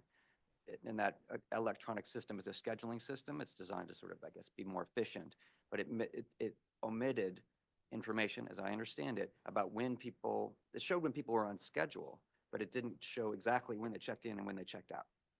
So that, as we understand it, right, this is something we just learned on Monday in any detail. That is apparently the issue. It's just that one piece of data. And once we've learned that that data was missing and that it's important to them, we're trying to get that data, right? Because that could solve the problem. Maybe it's just going to show that everybody was checked in when they should have been checked in. I think they're making the assumption, well, they're supposed to be there, but are they really there? Right? The records, as I understand it, indicate that that's their shift. So you can assume, maybe you can assume fairly that they're there or not. It's okay for them to check. We have no problem with that. I think our concern from a fairness perspective is we just found out about this. I mean, we can help them know the answer to that question, but we just learned about it. And so now we're responding. So again, it's just a procedural thing, I suppose, but it's an important procedural thing because it helps everybody understand the facts and make a decision that's based on the facts rather than an assumption about whether things are happening or not happening. How do you account, sorry, may I respond? Yes, please. How do you then account for the fact that kids are not getting to school and not getting to medical appointments? How do you account for that? Yeah, that is an excellent question. We have that information now as of, I think, Tuesday. And if it's not happening because of staffing, Wednesday, I'm sorry, we have this information as of Wednesday. And if it's not happening, right, if there is a linkage between the failure to get youth to school or to medical, and it's because of staffing, then I think that the finding would be supported. We just don't know. And what happened last time when we went through the reinspection materials for December is the team that spoke at length yesterday showed that there actually was enough staff. It's just that they didn't, for these instances, that like there were physically enough people there, but the things that didn't get done maybe didn't get done. And that is a problem, right? Those things should get done. That's a separate issue. But as far as a staffing-based analysis, it's not a staffing violation. And I understand that that may seem to be logic chopping or something too legalistic, but there are rules. You guys, the BSCC properly comes in and does a good job inspecting, not just on like how it looks and how it feels. They have specific regulations that they try to follow. There's a reason for that. So everybody knows what the playing field is. And so I would just say, and Chief is trying to grab the mic from me, is that the reason that this is important and that to get to your question is that if that's the case, the board should find them unsuitable, but we just don't know at this point, and that is our concern. But I'm sorry. And just very quickly, we neither concede nor deny those findings. What we're saying is that we take them very seriously. We use them to make system improvements, but in order to comment on it, it's been a very short period, and we may come back to you, as you asked, what else could it be? We may come back to you and say, oh, actually, what's being mentioned here is that they're 10 minutes late, and that's what's counting as being late. Or maybe what the finding comes back and says is, no, they're getting to school, we're not documenting it properly. And so there are a whole host of reasons, and we need to know those reasons, and we rely on BSCC's inspections to make those system changes. But to just jump from these things aren't occurring without truly in-depth, from an operational perspective, the linkages have to be much more clear in order to make those fixes than what's being presented in these reports. Chair Pinner, may I Yes. ask a question? Chief, I just want to expound on that a little bit with a few questions. I mean, the August 2024 inspection, there were some very distinct points in here where it was noted that services weren't being administered due to lack of staffing, and I'm reading from the summary here. Is what I'm hearing, Chief, that since August to now, you all still don't have an answer to whether that in fact is true or not? Thank you for the question. That's not what I'm saying. I'm saying each one of these inspection periods, there may be a different challenge at hand. I wish it weren't so. I think that probably your own BSCC staff would admit that there are improvements in particular areas, and then there are slide backs, and there's a whole host of reasons of what that happens. So for example, we may have made an improvement in programming, while at the same time there was an additional challenge in an area that we thought we had fixed. There's an ebb and flow. And so I just want to be 100% clear and honest on, for this period, what was the problem in order to fix it. So just specifically, and I'll just drill down on a couple. I won't go through the whole thing. I know this has probably been discussed before, but just a couple of bullet points here. The inspection says we noted instances where outdoor recreation, LME, has been canceled or modified to indoor recreation due to lack of staff. Another bullet point, we noted some medical appointments had been canceled or rescheduled due to lack of staff. And there are several of these types of bullet points. So I just want to go back and ask the question. I mean, it's been, what, 8 months or so since this inspection. And what I'm hearing, I believe, is from council here is that it wasn't because there was a lack of staff. It was other things. So, I mean, it's been 8 months. So if it wasn't a lack of staff, is there concrete proof that the staff was there, but they weren't doing their jobs? Or is this speculative, or exactly what is this? Well, running the operations, I can tell you there are many other reasons, many other challenges beyond staffing. And to give an example, it's our position that it is actually the inspector has to show that linkage. But because if you're asking us, you certainly can't simply ask an officer why something isn't happening. They don't have management over the facility. So there are times when things don't occur because there has been violence in another portion and folks are moved over. There are times, like I said, something didn't occur because of bad supervision of the staff, or there's a whole host of reasons, all of which we're tackling one by one. But staffing is not the number one reason. I know that's what folks feel. I know that's what you're going to hear from the public.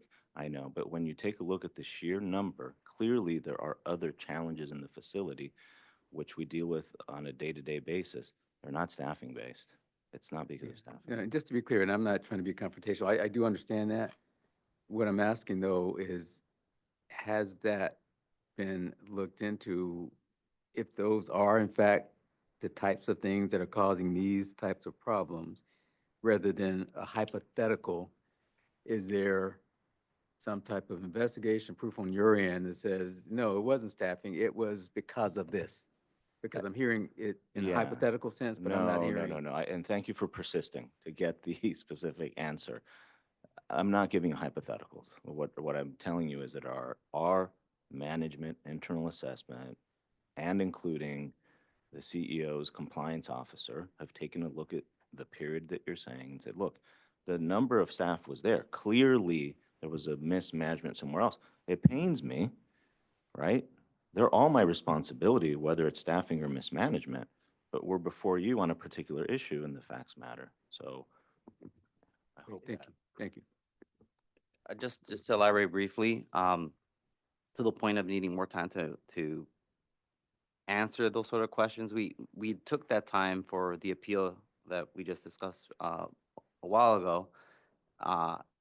The programming issues that were identified there largely centered around school tardiness and cancellation of outdoor recreation. So that's what the inspector's letter said. We have to drill down on that. And what we found is that by school tardiness, it was 2 units out of 21 units on one shift over a 15-day period in which students were late by 10 minutes or less. Now, and for one of those instances, it noted that a reason was the nurse was in the unit, reason for school tardiness. So where we can drill down to that level of granularity, we certainly, welcome the opportunity to do that. It just takes time. And we haven't had that time to do that here since we've had the written finding for less than 24 hours. Thank you. And can I just ask something? I know it's a lot of information that we're going through, but one of the things that we're looking at on Aaron on this, say, leg 1 of these issues that are being brought before the board, it does reference attachment 9, and I believe that I'm in the right place, but we're talking a little bit about staffing, and I see an email on April 1st from Mr. Broom to Ms. Southwell that says, "Hi, Lisa," and I'm just taking one part of it. "There were 3 external appointments missed on March 25th because of staff shortages." We're talking a lot about that there's been no line drawn to staffing and whether any of these things on there, but somebody from LA County Probation Department explicitly tells Ms. Southwell that there was this thing because of staff shortages. I get it. I'm on board with you that when we parse these things out one by one incident on one day on one thing, you shouldn't determine whether or not you're doing a good job. But I just want to make sure that I'm following this correctly, that that I'm looking at the correct attachment 9 when we're looking at that leg 1, that there was reference to a staffing shortage for missed appointments. Yeah, that's correct. I mean, I hope what you take from that is full transparency. So you're going to get complete honesty from this department. And on that occasion, that chief compliance officer found that those 3 were because of that. That's why you have them. I think that if you saw something similar for all of these other periods, or even for any of them, then that'd be different.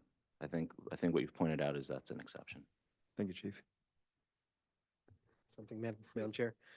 I know you allude to, school attendance, medical appointments, but it's also been pointed out here in regard to room confinement, where room confinement, based on the inspector's assessment, is also due to lack of staffing as well. Also noted are visiting. Inspection results show that youth have not received the opportunity for a minimum of 2 hours of visitation per week. So there are several different standards and different regulations that are being violated based on the assessor by the inspector due to staffing. And so it's just hard to believe, to Chief Scott's point, that since last year when these things have been pointed out, that you can't advise this board as to the reasons why these things aren't continue to happen if they aren't staffing. And so I'm still at a quandary about where we are, because I mean, at the end of the day, we're still talking about a facility that has been out of compliance for months, and we're not seeing. Although, and I'll give you, Chief, that there have been improvements, but for these critical things, especially with staffing and making sure that youth receive, all of these programmatic schooling, medical, visiting from families. These are critical things that youth need to have while they're in long-term confinement. And so the fact that we don't have answers to those questions are really, really concerning for me. And we would share your concern, Commissioner. The one thing I want to make sure, and I think I would just return to the point that because of the recency of the most recent findings, we just don't know the answers to some of those questions with respect to the issue that's before the board right now. If you're talking about the older issues, that is even more challenging because they're really not at issue right now. So we're focusing on the right now. But what I can say is that with respect to the visiting issue, it's my understanding that has been addressed and we're in compliance with that. We haven't gotten to that part of the agenda yet. And then one other thing I'll say, and I don't mean to to say that we know all the answers yet. That's our point. We just getting this relatively recently, but on the use of force issue, which is based on decontamination, as we understand the facts at this preliminary point, the observation of the BSCC staff was that there were like 20 some odd probation staffers that were there for in a specific decontamination incident that she identified, but still the youth were just not monitored. So first of all, what we take from that is it's not good that the youth wasn't monitored, period, end of story, right? But for purposes of our hearing today, another salient fact, and we haven't gotten to the bottom of it, is that there were 20 people around by her own assessment as we understand it. So what that tells us is, again, it's not good that nobody's being decontaminated. That should happen, or being monitored, I should say. But there are 20 people around, right? So it's not a staffing issue. It's the staff isn't doing the right thing, which is also a problem, but it's a different problem. And again, I don't want to sound like a logic shopping lawyer, but there are rules that apply to these proceedings that are important to both sides, just so that it's fair. And so I'm just saying, if we're focusing on the rules that apply today for staffing, that is really important to consider. So I know that's not a full answer to your question. I'm just trying to be helpful and provide some of the information we have. Chief Haynes, and I appreciate what seems like an invitation to really learn, well, what is happening? If it's not what being purported by staff, then what is happening there? The problem is we're constrained by the type of hearing this is. I think what I've heard in other hearings is at the end of the day, any conversations that we have that have to do with organizational development, structure, recommendations, really have no impact on the decision on the matter before you. I've heard Mr. McGuire, when he was general counsel, make that statement and refocus the board to say, that's fine and well and dandy, but what you have is a decision to make based on great deference to the information being provided to you by staff. So we continue to come back to the process issue, which is essentially, you've got to give us an opportunity and give full weight to any information we're providing you that is separate from what the BSCC staff has done. In this case, it's been insufficient time, and we'd like the opportunity to be able to answer fully. Anyone? I will,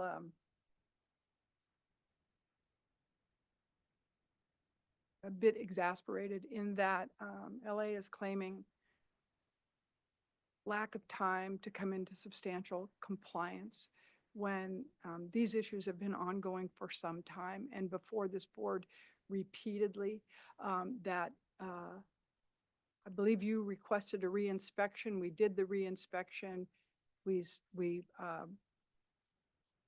did the debrief and then provided written documentation of that as expediently as we could. And so, in my opinion, your argument about lack of time to appropriately prepare for this hearing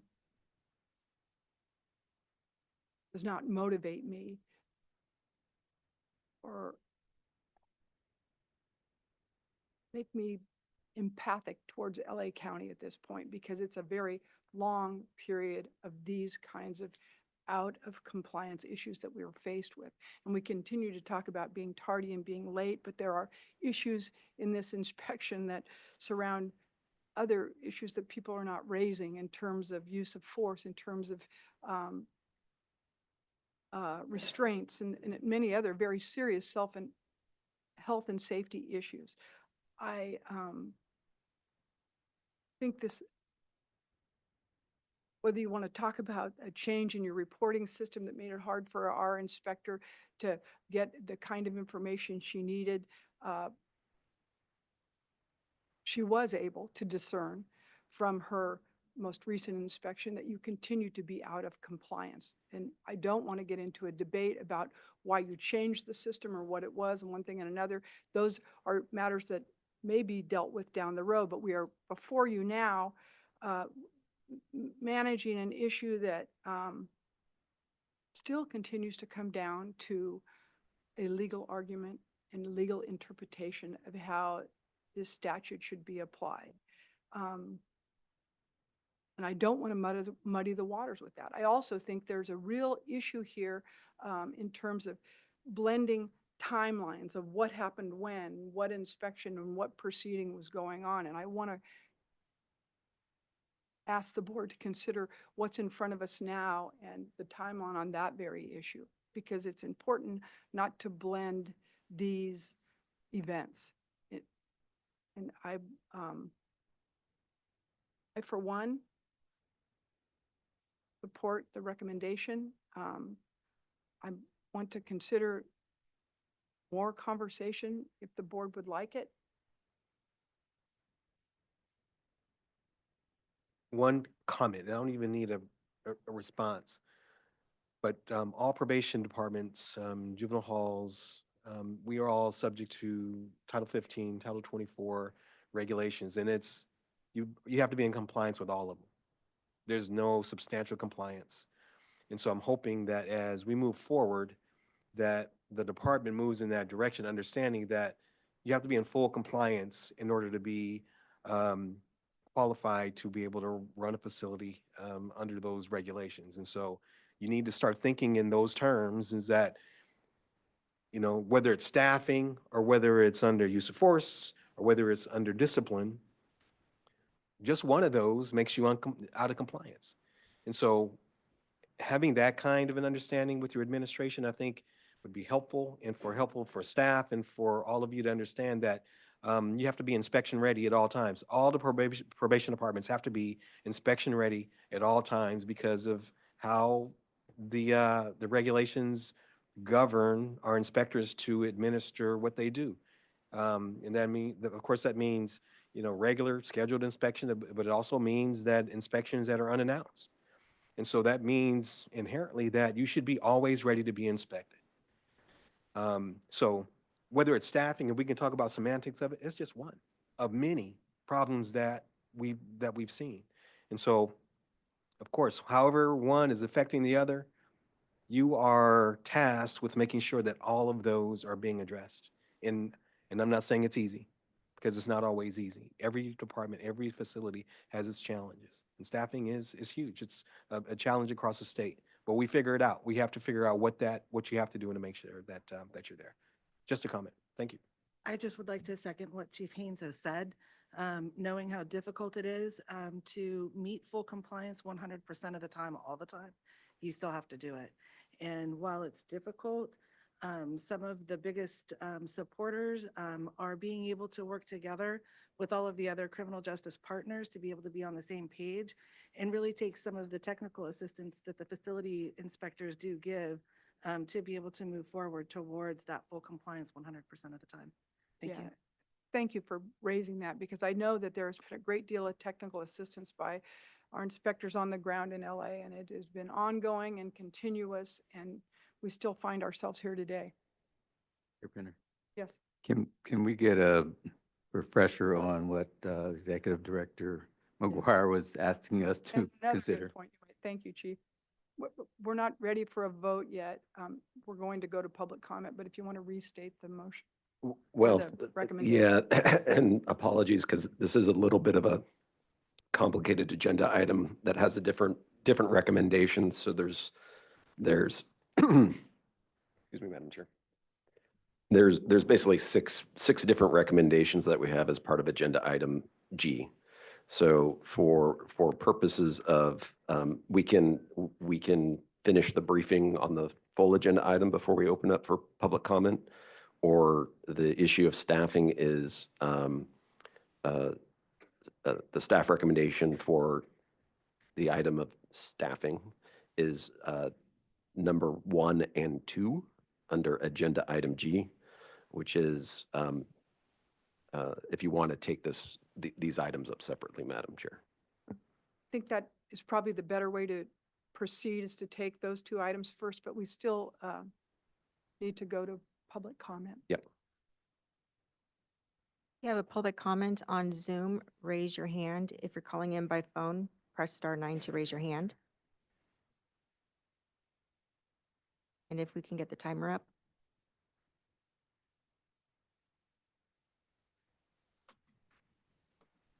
Helen, you can unmute yourself. Excuse me for just a minute. Sorry. The queue will close in 2 minutes. Okay. Helen? Hi, thank you. Helen Eigenberg again.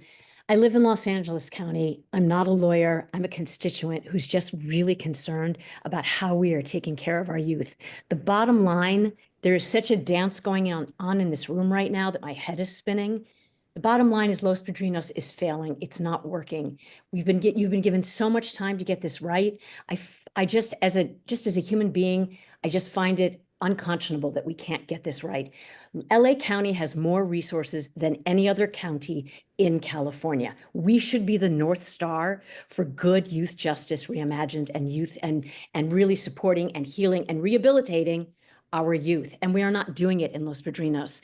Time is up, right? Time is up. It's been 6 months, and every day that goes by, those youth that are in Los Padrinos are being harmed. And that is unacceptable. And the staff that are there that are good, that really care, are being harmed as well to have to witness all of this. So I'm really asking you to deem it unsuitable, go back in, which has been asked, and reassess every youth in there, including those 13-year-olds, which blows my mind. Reassess every youth in there, and those that can go back into the community, get them there. Those that cannot, get them into somewhere else, and shut down Los Padrinos. It is time. The county is involved, the state is involved. Shame on us, all of us, because we are not taking care of our youth. I appreciate my time. Thank you.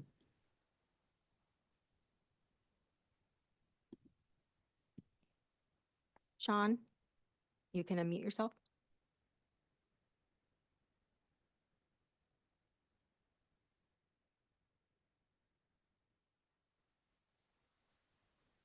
Sean?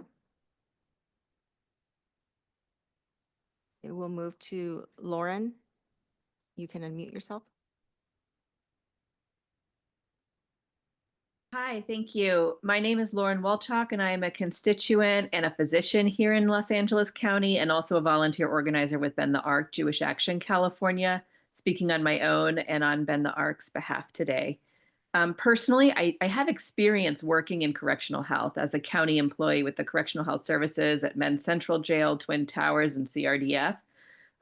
Between 2016 and 2021. And I'm speaking out today to further lift up the urgency of closing Los Padrinos in accordance with yesterday's report and the findings of this very board. The finding of unsuitability was not made on a technicality or a code issue. It's really a larger moral and ethical issue relating to how we treat our youth. Los Padrinos has been found deficient over and over again by formal inspection, by reports of directly impacted kids who have experienced the facility firsthand, and by media reports. Los Padrinos facility is not a safe, let alone rehabilitative environment for our kids. And as a physician experienced in correctional health, I urge the board to vote to close Los Padrinos once and for all and as soon as possible, and to work more broadly toward decarceration to protect our vulnerable youth in Los Angeles County. Thank you for your time and consideration. Thank you. Lena, you can unmute yourself. Thank you. Lena Mallet with the Children's Defense Fund and Layup again. In public meetings over the last 2 years, the department itself has claimed that it is the staffing shortage that has resulted in them defaulting on providing services and programming. If it wasn't a lack of staffing, why has the department been deploying field officers to its juvenile facilities? Why does this department name expedited hiring efforts as key touch points related to ameliorating the staffing shortage? It's giving gaslighting, defiance, and desperation. The way you've showed up today is nauseating. In the last cycle, it was made clear yet again that the closure of a facility ultimately lies with the respective county probation department and requires political will from the Board of Supervisors. And in LA County, where BSCC mandates for closure are treated as mere recommendations, we know that this facility will likely remain open regardless of directives for closure, regardless of clear illegality. The only way for the department to fix their self-created staffing crisis is if they actively work towards reducing the population of young people inside. This also implicates Judge Espinosa and the rest of the judiciary.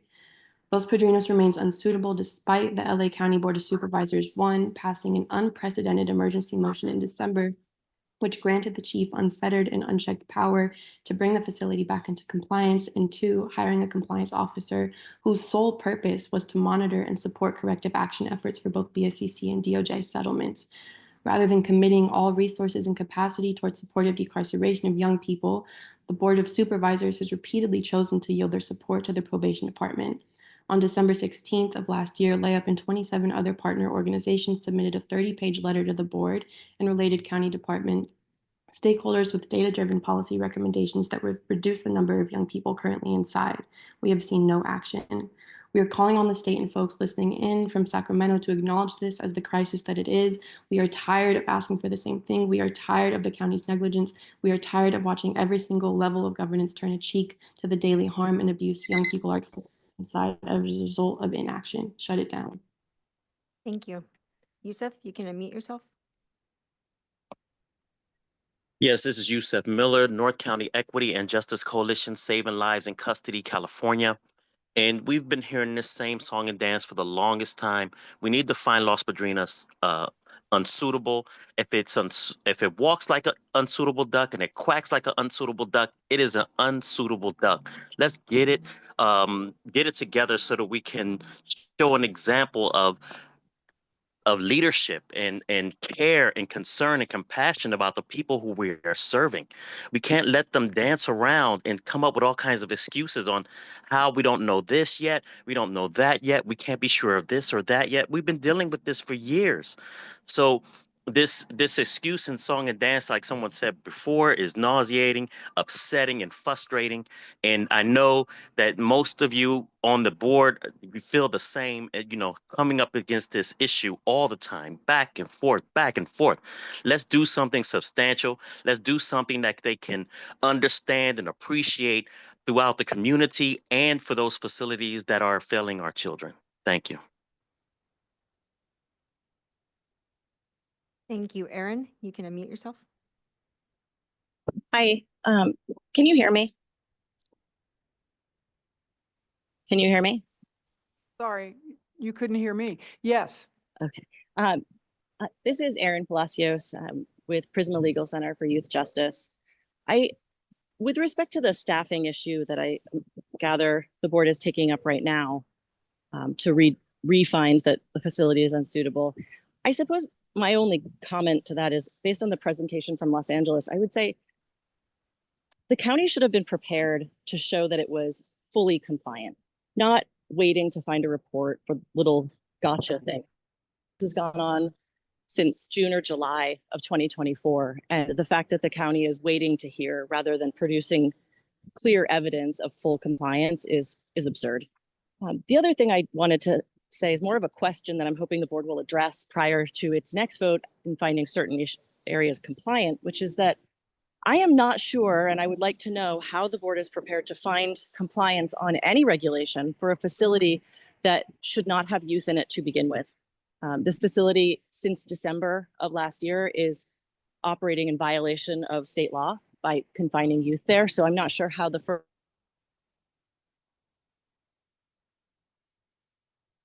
Unfortunately, we lost you. of law There you go. expected to be found. So I just am not sure how the exercise of finding a facility compliant that shouldn't have youth in it to begin with is happening. Thank you. Sir Bailey, you can unmute yourself. Thank you. Again, in celebration and in shame, we, este día que hizo el Señor. This is the day the Lord has made. We got this time, the talent, the treasure of our youth being wasted, the probation officers that have asked for relief. ABC, authority, boundaries, community, altruism, benevolence, compassion. Be it us taking care of one another after a fire disaster and cleaning up our neighbor's yard. We clean up messes that we didn't make. Grace, truth and grace, truth and grace.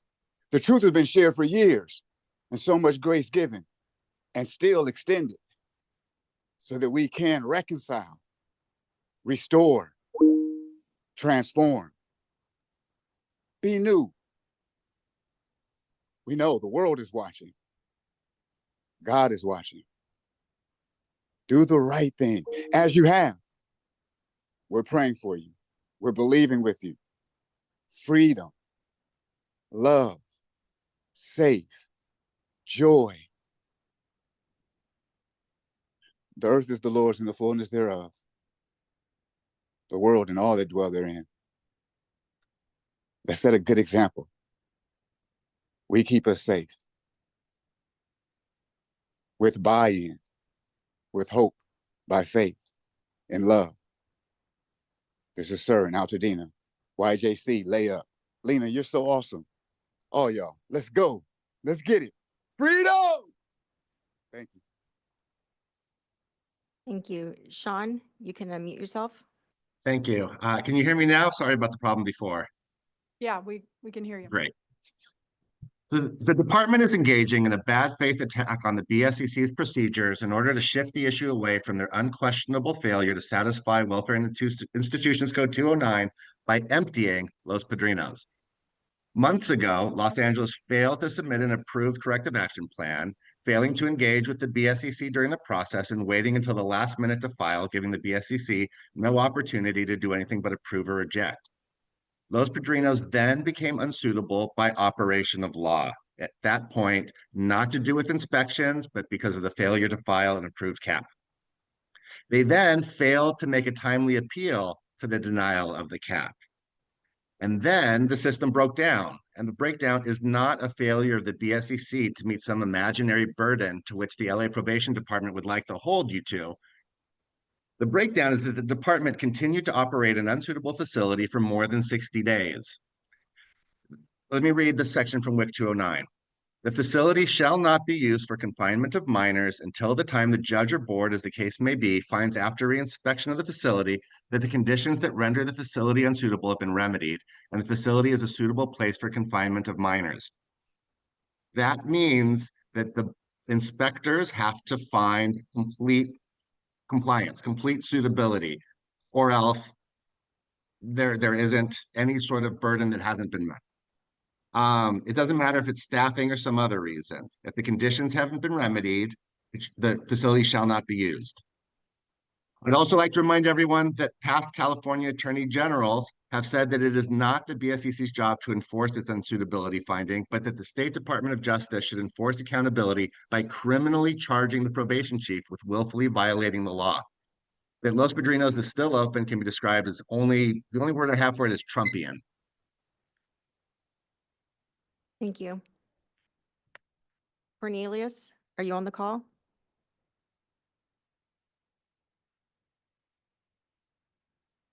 We had a request from Cornelius in an email to speak, so we can share that email with the board. Thank you. Tally, you can unmute yourself. Hi, thank you, and greetings to everyone. I really hate to beat a dead horse, but I'm coming from a perspective from the inside of probation. If the chief is being transparent, he will let you know we don't have enough staff. We have more staff retiring from this department because of the toxicity and being sent in a place where we don't have the training. Bottom line is the people that he's sending over there from the field have only been trained for 1 week, as opposed to the academy that goes for 3 months. We only receive 2 days of physical restraint, as if that's going to help us to continue, like if it's going to help us to continue to do our job. We're not going to learn it in 2 days. So I just really ask that, it's sad because there's a lack of transparency in here. And if he was honest, he would tell you we do not have enough staff to carry on. And that's all I have to say. But thank you. Thank you. Last call for Cornelius. Raise your hand. If you're on the phone, press *9 to raise your hand.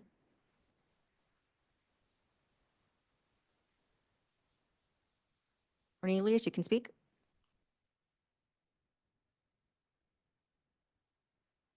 You'll have to unmute yourself.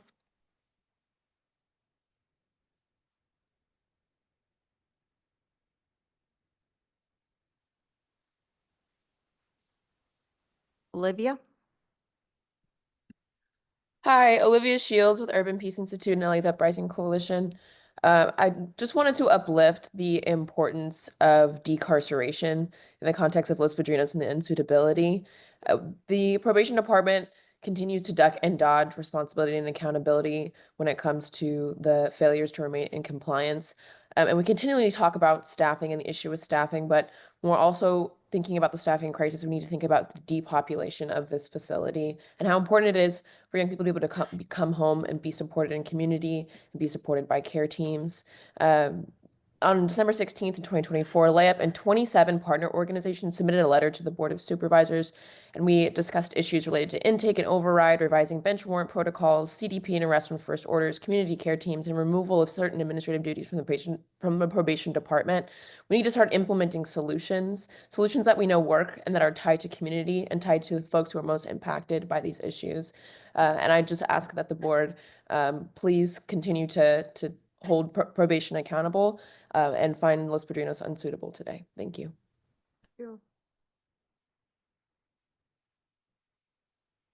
Cornelius Pettis. You'll have to unmute yourself to speak.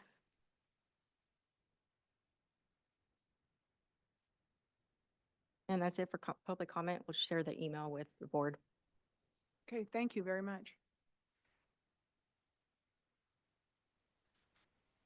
Any further questions, comments? Seeing none, I believe the recommendation before the board is 1 and 2 of the document in front of you. Do you want to restate that, council, or? Yeah, the motion would be to approve the staff recommendations set forth in agenda item G numbers 1 and 2 to determine that the Los Padrinos Juvenile Hall remains out of compliance with section 1321 staffing and reaffirm that Los Padrinos Juvenile Hall remains unsuitable within the meaning of WIC 209A4. Thank you. I'm looking for a motion and a second, please. I'll make the motion. All right, we got a motion and a second. Thank you. Chair Penner, Aye. Mr. McCumber, Aye. Mr. Johnson, Aye. Ms. Taylor, Mr. Aye. Taylor, Mr. Haynes, Aye. Ms. Branning, Aye. Mr. Scott, Aye. Ms. Zaragoza, Aye. Ms. Kumpion, Aye. Ms. Lai. Aye. Madam Chair, the motion carries. Thank you. McGuire, I think you are still on deck. Thank you, Madam Chair. And again, want to have a little bit of flexibility in the agenda on this, given the outcome of agenda item F and agenda item G. I did want to respond to one of the persons making public comment, in as much as we would be asking for agenda item for items 3 and 4 to make a finding of compliance and also make a further determination of suitability with some of the other items of non-compliance that are before the board, given the action taken by the board on with respect to staffing. I would just look to the board to see whether or not they wanted to proceed on the remaining items. Okay. I'm looking at, and it appears that first we are going to consider the matters that have come into compliance and then those that are still out of compliance. And you'd like to know whether we'd like to take those separately or as a body. Yeah, or up at all today, because there has been I will mention there has been a concern that when Los Angeles has come into compliance on occasion on certain items, that they subsequently on subsequent inspections, maybe months later even, that they've fallen out of compliance. And so rather than making a finding of compliance, whether the board will want to leave those items open and consider those at a further date, or we can, again, consider them fulfilled at this time, and to the extent we need to reinspect later, we can always do that as well. Yes, please. Just coming from a perspective from a probation chief, I think if a facility is compliant, and they've done the work to find themselves and to be in compliant and has been recommended by staff to be compliant, I think this board should make that decision based on the recommendations that come from staff. But that's just my own opinion. And then, like you said, if we have to there are going to be re-inspections that will happen. And if things come to fruition based on subsequent inspections, then we figure those out as they go through. But this is just my own personal opinion. Your Bender, may I Yes, offer an opinion please. as well? I agree with Chief Haynes. To your point earlier, I think we, in fairness, should vote on the matter that's before us right now, and re-inspections, or if they are in order in the future, then that can be done. But I think, in fairness, we should vote on the matter before us right now. I would agree with both of you. I think it's a cleaner process. And if they morph back in or out on these items before us today, then we will deal with that at a given time. I think much cleaner for the board to consider these today. So, council, how would you like to proceed? I can. We've told you how we'd like to proceed. I- I'm I- sure you're going to like com- that idea. That I completely understand, Madam Chair, and that's fine. I can do the summary of the findings on 3, 4, and 5, if the board would like. So why don't I proceed with again, some positive news, at least with respect to the program's recreation and exercise. This was an item that was out of compliance for going back to June of last year. And we conducted some follow-up inspections throughout the process, and they remained out of compliance for a period of time, which is back to November. Based on our most recent reinspection, we found that the documentation for programs, recreation, and exercise has improved to the point where youth are receiving the required time for each of these activities. And because of that, we would ask that the board find that they are in compliance with Section 1371. For expediency, We may can take move up the to rest as well. second part of the item and then open it again? Yes, Madam Chair, be happy to. And so that was a sort of a separate inspection track, was the 1371.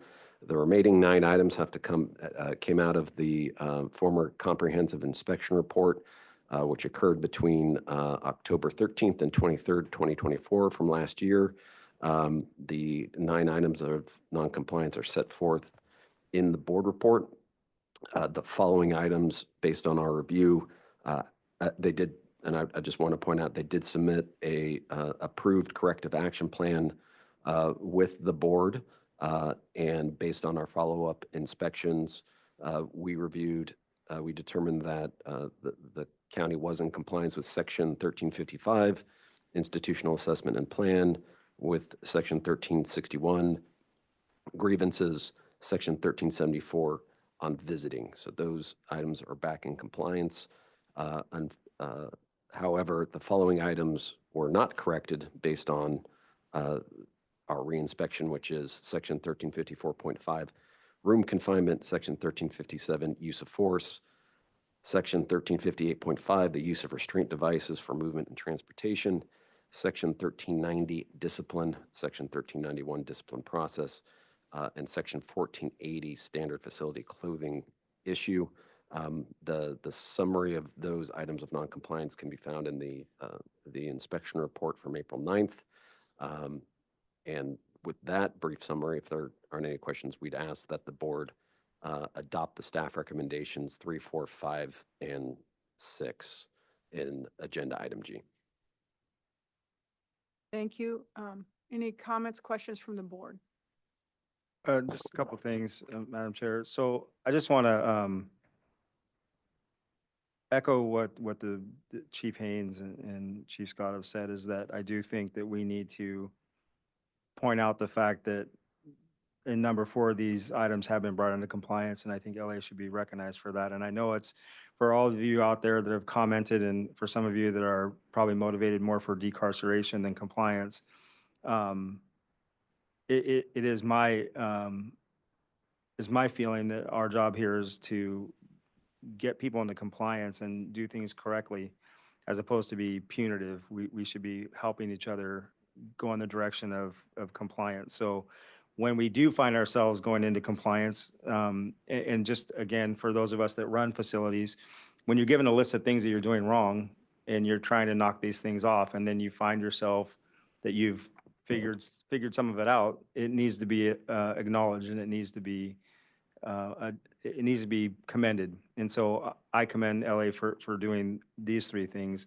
I know there's a lot of work to be done, and just because we're finding someone in compliance for some things doesn't mean that we're agreeing that they're all encompassing in compliance, and that clearly there's still more work to be done. But I appreciate the work that's been done on item 4, and I hope that we move forward. And I don't know if we need more discussion, but I'm ready to make a motion when people are done Okay, I'm with going to discussion. ask you to hold the motion for a minute, see if anybody else on the board would like to comment. Looking now to the public, those of you at the dais today would like to comment. And remember, we're taking all of these items wholly in this. So yes, Chief. Just very briefly, appreciate the comments, and I just want to clarify, it is my and County of Los Angeles and the probation department's full intent has been and will continue to be in compliance at all times. That's not lost on us. We appreciate the fairness of the proceedings. Thank you. Thank you. Looking for public comment on Yes, these we have items. public comment on Zoom. Can we get the timer up?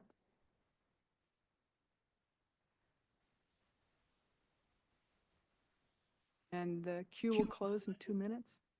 Cornelius Pettis, I allowed you to talk. If you need to unmute, down at the bottom of the screen to the left, select the audio button to unmute yourself.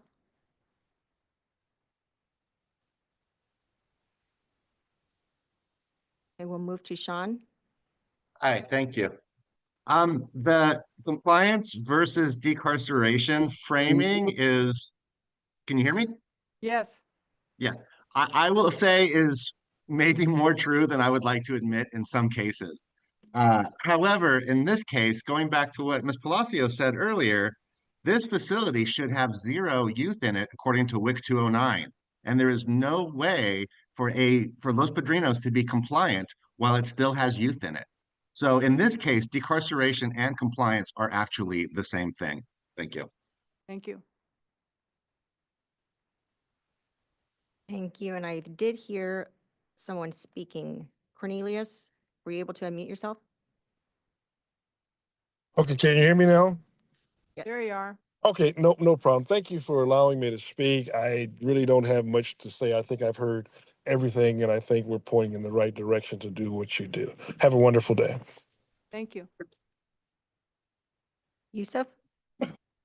Yes, Yusef Miller, North County Equity and Justice Coalition, Saving Lives in Custody, California.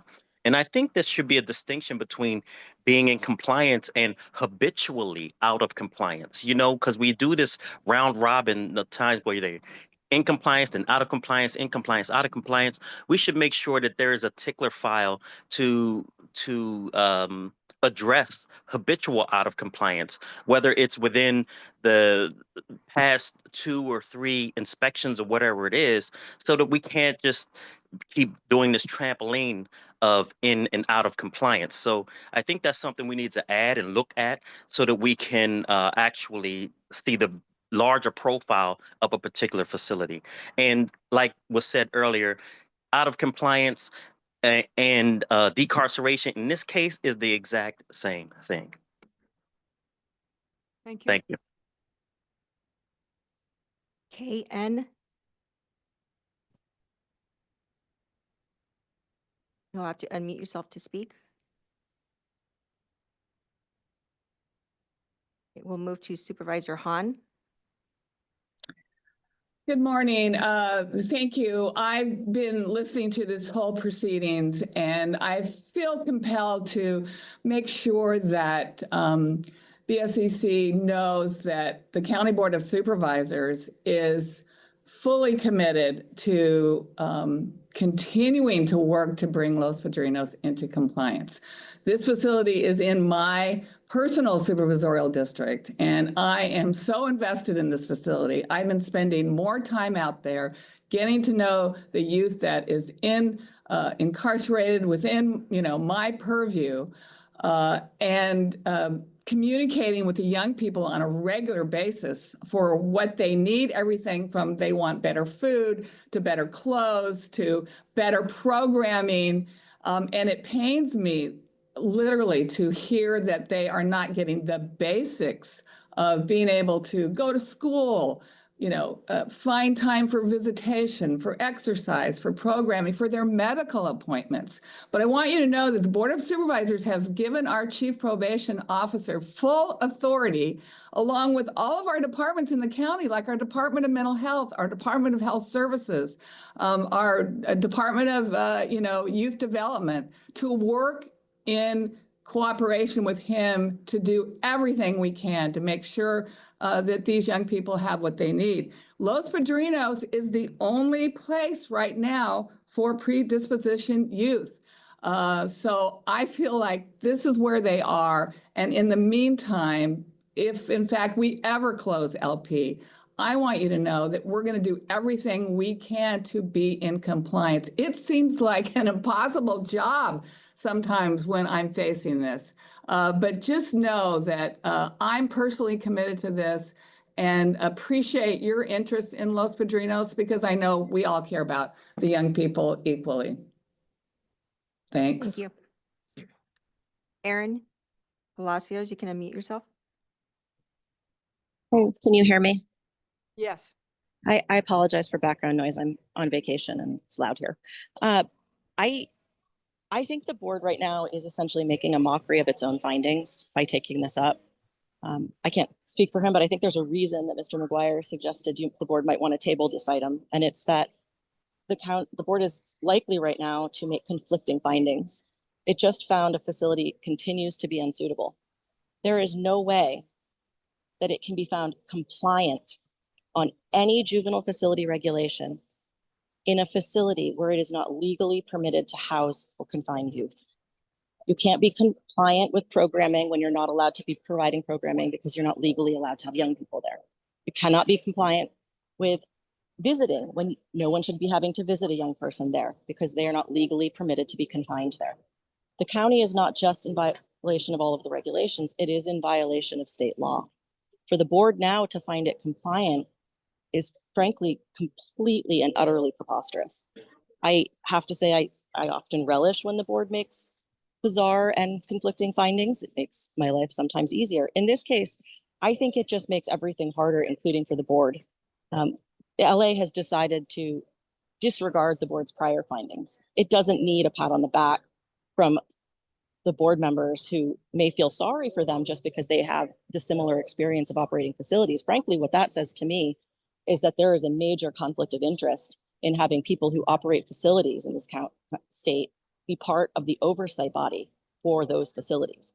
Really, the only thing that can happen here is for an unsuitability finding to take place. There is nothing left for this board to do. And I would suggest that it reconsider Mr. McGuire's suggestion to table the remaining items so that it does not make conflicting findings.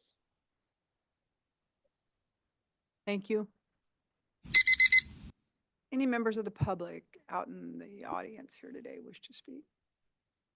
And I'm just going to comment briefly on some of the public comment I heard, and one in particular would be, we are well aware that LA has failed to follow their obligation to move young people out of Los Padrinos Juvenile Hall, but I can tell you that this board is committed, as is our staff, to continue oversight of Los Padrinos if they are incarcerating young people there, because we will not abandon that obligation and that purpose. Anybody else have anything else to say? So we are back on the record. I do, sorry. I completely understand and what has been raised by a few of the speakers about the fact that we're finding compliance during a time where we've said the facility shouldn't be operating.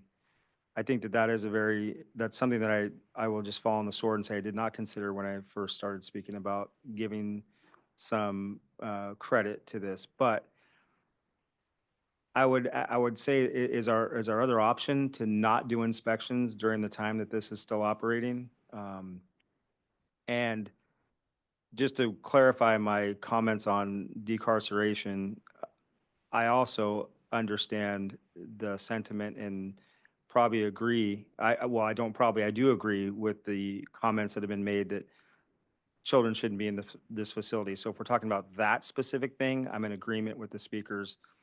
The overarching, since I've been on this board for a year, the overarching decarceration comment or comments, I think, is what I'm trying to parse out between us finding a facility compliant or moving towards compliance and talking about the broader scope of should juvenile halls even exist. I think those are two different paths. And the second is not under the purview of this board. The last thing that I want to speak to is that I do think the makeup of this board is incredible and it was well thought out. And just like as we're moving forward into having people with lived experiences be part of conversations in public safety, you also need to have the experts in the room that can be empathetic to a chief because we do understand what it is to run these facilities. Being empathetic doesn't mean that we are going to side with them. And I think that for me, my voting record speaks to that, is that I can be empathetic for what a county and a chief are going through and understand what it feels like to be the department head and still make the right decision. And I will tell this board and the public, I will always make the right decision, not because it feels good, but because it's the right thing to do. I don't like looking at another department head and finding them out of compliance, but if it's the right thing to do, I'll do it. And that's all I want to thank you, Madam Chair, for letting me talk. Thank you. Anyone else? I'd also like to make a comment here. I think Ms. Palacios's comment is a good one that we should seriously consider here. This facility has been deemed unsuitable, and I feel like to vote that portions thereof are somehow compliant is sending a message to LA County Probation that their refusal to follow and abide by the findings of this body is somehow okay. And so I want to better understand what Aaron was proposing and what tabling these questions would look like. I mean, it sounds, we have a record that they have for purposes of this procedure that they have come to compliance on these issues. That record would remain. It's not like that goes away just because we're not officially voting on it. Is that correct, Aaron?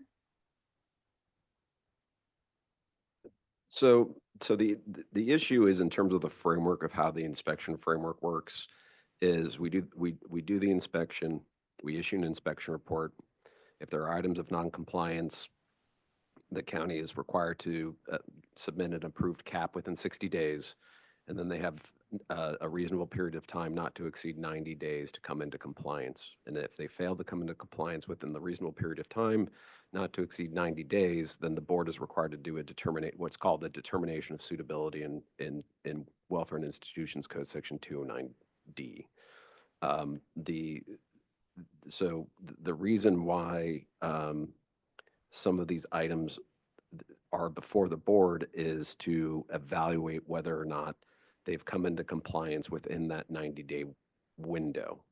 So with respect to the three items for number 4, which is 1355, 1361, 1374, they did in fact come into compliance within the corrective action period portion, and what the other items they did not fall within the correct time frame. So no matter what, the board is obligated to do a determination of suitability with respect to the items that remain out of compliance.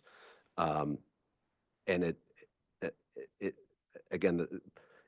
feels a little redundant because this board has already found them not suitable and not compliant with staffing. So, again, to the extent that they have fixed some items within the correct period of time, we wanted to bring those items to the board to consider. And then again, with respect to item number 3, 1371, again, that was one where they did not complete it within the correct time frame. They should be before the board for determination of suitability. And in fact, at this point, they are compliant on that item. So again, understand there is some tension with respect to it does, I see the argument of the inconsistency between suitability and compliance, which is why I wanted to offer the suggestion that we can trail these matters. But again, I think the board is perfectly fine to find those items in compliance and the other items non-compliant and move forward as the staff recommends in agenda item G. And I apologize if that just confused everything once again, Madam Chair. Chair Pinner, may I Yes, just please. briefly comment? Just going to restate, I don't think the board should be picking and choosing to suit an argument one way or another. I mean, they're either incompliant on what our inspectors inspected or they're not. And if we're going to judge the totality, which we will for suitability, I think it's two separate issues, and I appreciate the executive director's explanation, but it just feels like it would not be fair for us to not vote on something when it doesn't suit one person's or the board's position, and then vote on something when it suits us. And that, to me, is not fair. So I'll just leave it there. Continue with the vote as we agreed on a few minutes ago. Yes. Yes. And I do understand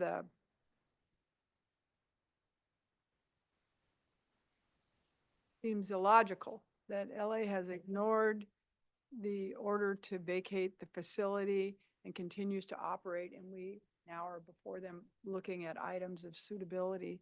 But I too agree that we should continue with the vote. And I believe you have a comment. Yes, related to the your last comment, Madam Chair. Just to be clear, Los Angeles County is by no stretch flouting an order to vacate that expired in December. The county has the right to challenge BSCC staff's findings. It exercised that right. It appealed first pursuant to the regulations to the executive director, and then, as we all just concluded, to the board. That's not flouting an order. That's exercising one's rights. And the county still has additional options, including seeking court intervention if it chooses to take that route. So that is not flouting, that's exercising one's right. Yes, and I don't know where flouting came from, maybe one of the people that phoned in, I'm not sure. I hear you, thank you. Just very briefly, Yes. we've continued to cooperate with the Board of State and Community Corrections, understanding that ultimately Los Angeles County has to have a juvenile hall and it has to follow code of regulations. That's why we've continued the relationship. It would be very difficult to accept that the board continues to exercise its rights of continued inspections and yet at the same time have no findings to that effect. Those two don't seem to flow either. So you'll continue inspections, but then you'll set them aside because we're not compliant on the original issue. To me, also presents another illogical sort of. Are you suggesting that we're setting it aside right now? I thought that was what you were discussing. One of the recommendations, and that Mr. McGuire made, was that because we're unsuitable. Yes, that and I think the no further board, funding. 10 minutes ago, wishes to proceed on those issues and vote. Thank you. Both those that are in compliance and those that are not. We want to move the items forward. I'd like to retract my comments for Thank the you. last 2 minutes. Well, the chair can be confused also. So, okay, back to the board. I believe we have, yes. I'm not trying to make this more difficult than it needs to be. I apologize, but I am very much struggling and looking toward, and I'm sorry, Aaron, but looking towards council. I do think that it's a question of, are we going to stop inspections because they shouldn't be operating? And I don't think that that's appropriate. If we are inspecting, I think it's very strange that they can be in compliance with something when they're not supposed to be operating. I'm personally struggling with that. Just, I don't know if it's possible to parse out number 4 from the rest and not do it as one, but I'm also understanding what's being said, that if we are going to do the inspection and there is a finding of compliance, how do we go against that? So I apologize for rambling I can't take my comments back, Chief, but I'm personally struggling with this vote on number 4 because it doesn't seem to, the math is not mathing.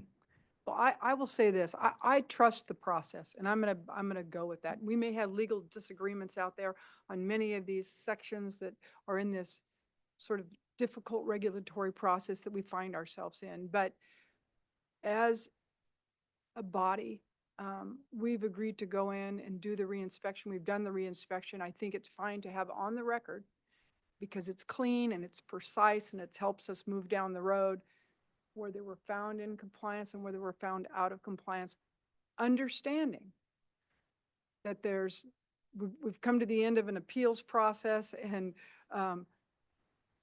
it's hard to envision both of those tracking down parallel tracks, but I think they can do that, and we should stay true to our internal process on how we go forward. It doesn't damage, in my opinion, LA or the board's integrity, but it does give LA a roadmap as to where they stand now and where they need to go forward. And I'm comfortable with that. And I would agree. Hang on just 1 minute. Sorry, Annalise, be right with you. No problem. I was just going to say, and I agree with you, Madam Chair. I think this board has an obligation to fulfill its duty to inspect and to provide feedback when facilities are both non-compliant and when they are in compliance. And so I think it's our duty to be able to give LA and any other county that would be in this situation that kind of feedback, so that if they are making improvement, good, but also as it does not let them off the hook regarding those items of non-compliance. They are still out of they still cannot they still have an obligation to remedy the areas of non-compliance. It does not take away the fact that they still have to meet that standard, but we have to meet our obligation to ensure that if they are in compliance, we make those findings and vote on those. Thank you. Annalise. I just wanted to say that, no one is saying that we are going to not inspect. I mean, we've continued to inspect throughout this entire process, but had we not been tabling issues of decisions on issues of compliance since November, back when the unsuitability finding was first made, my recollection is that we were tabling the questions of compliance on particular issues. And so that is how we were handling these issues previously. And so I'm confused as to, what has changed.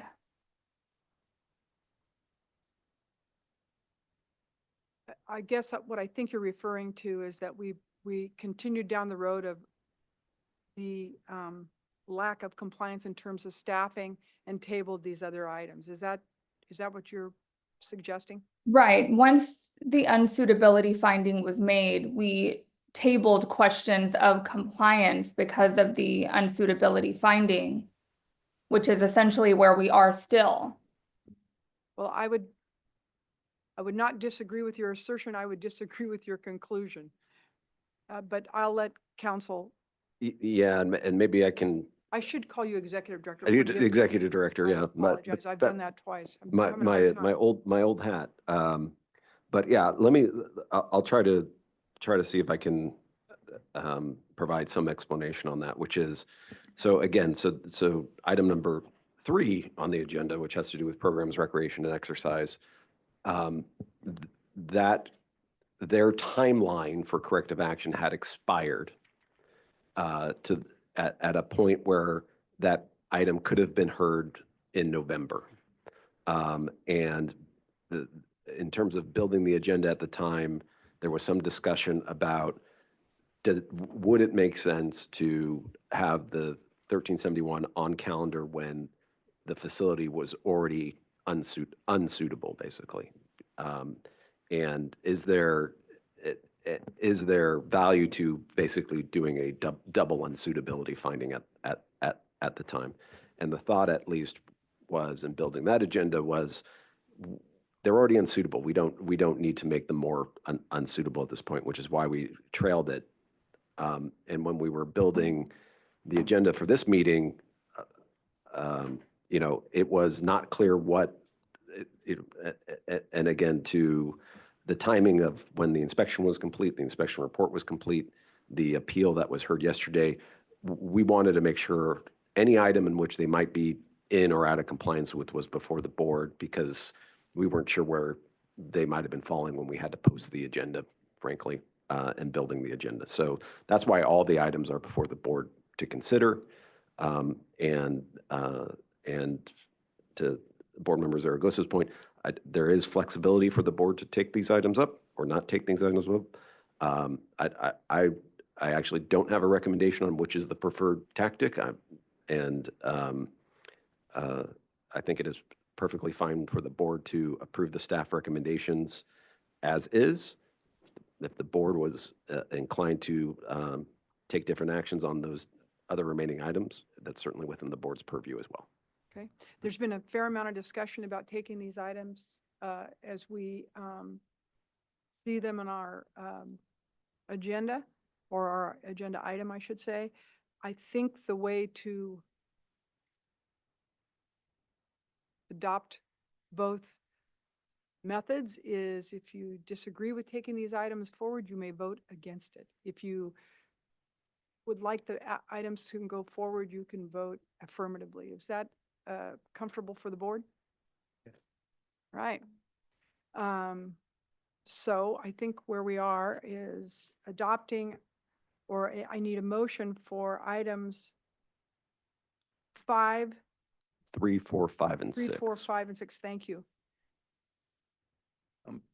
A motion to vote on On- items 3, 4, Thank 5, you. and 6. I guess adopt was a Adopt. bad use of terms. That's not right. I'll Okay. I'll second, Chair. We have a motion and a second. Aye. Mr. McCumber, Aye. Mr. Johnson, Aye. Mr. Taylor, Aye. Mr. Haynes, Aye. Ms. Branning, Aye. Mr. Scott, Aye. Ms. Zaragoza, No. Ms. Kumpian, We had, yeah, I'm sorry. We're voting on items 3, 4, 5, and 6. And there was some discussion about adopting that, or I'm sorry, voting on that now, or postponing it. And so we're voting. Vote is to go ahead and. Oh, sorry. Okay. You're in double trouble now. I You know, I was got like, back okay, and your mic microphone's was not on, went to the bathroom. Yeah. So the vote is to go ahead and what we had talked about before, to say that some of them are, and then, okay, yes, aye. Thank you. Apologies. Ms. Lai. Aye. Madam Chair, the motion carries. Thank you. Thank you for the good discussion by all. All right. Moving back to the agenda.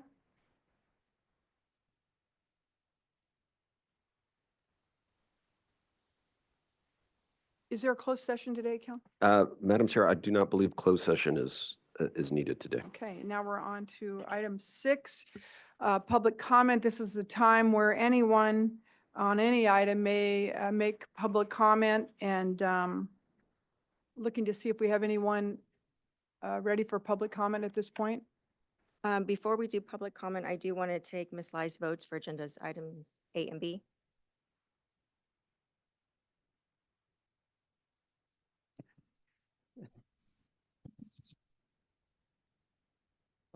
Oh, so I for the minutes. What was the? I think it's the, Oh, yes, I for the grant. Thank you. The motion's carried, and I can close the roll. So if you have a public comment on Zoom, please raise your hand. If you're calling on the phone, press *9 to raise your hand.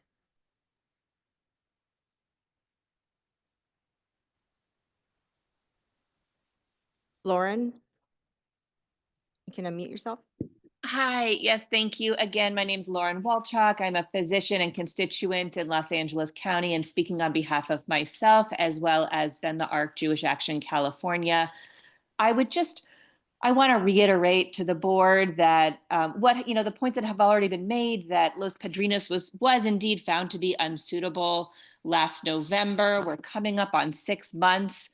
And I just, my fear is that this decision is going to languish in this cycle of inspections and finding of being out of compliance on certain things. And then Los Padrinos' directors are going to really focus on those particular items and get themselves back into compliance and lose sight of the big picture analysis that this facility is not suitable for use and needs to close. And we need You're fading out there. to figure out a way to do that. Maybe your phone went off speaker or something happened. I'm so sorry. Can you hear me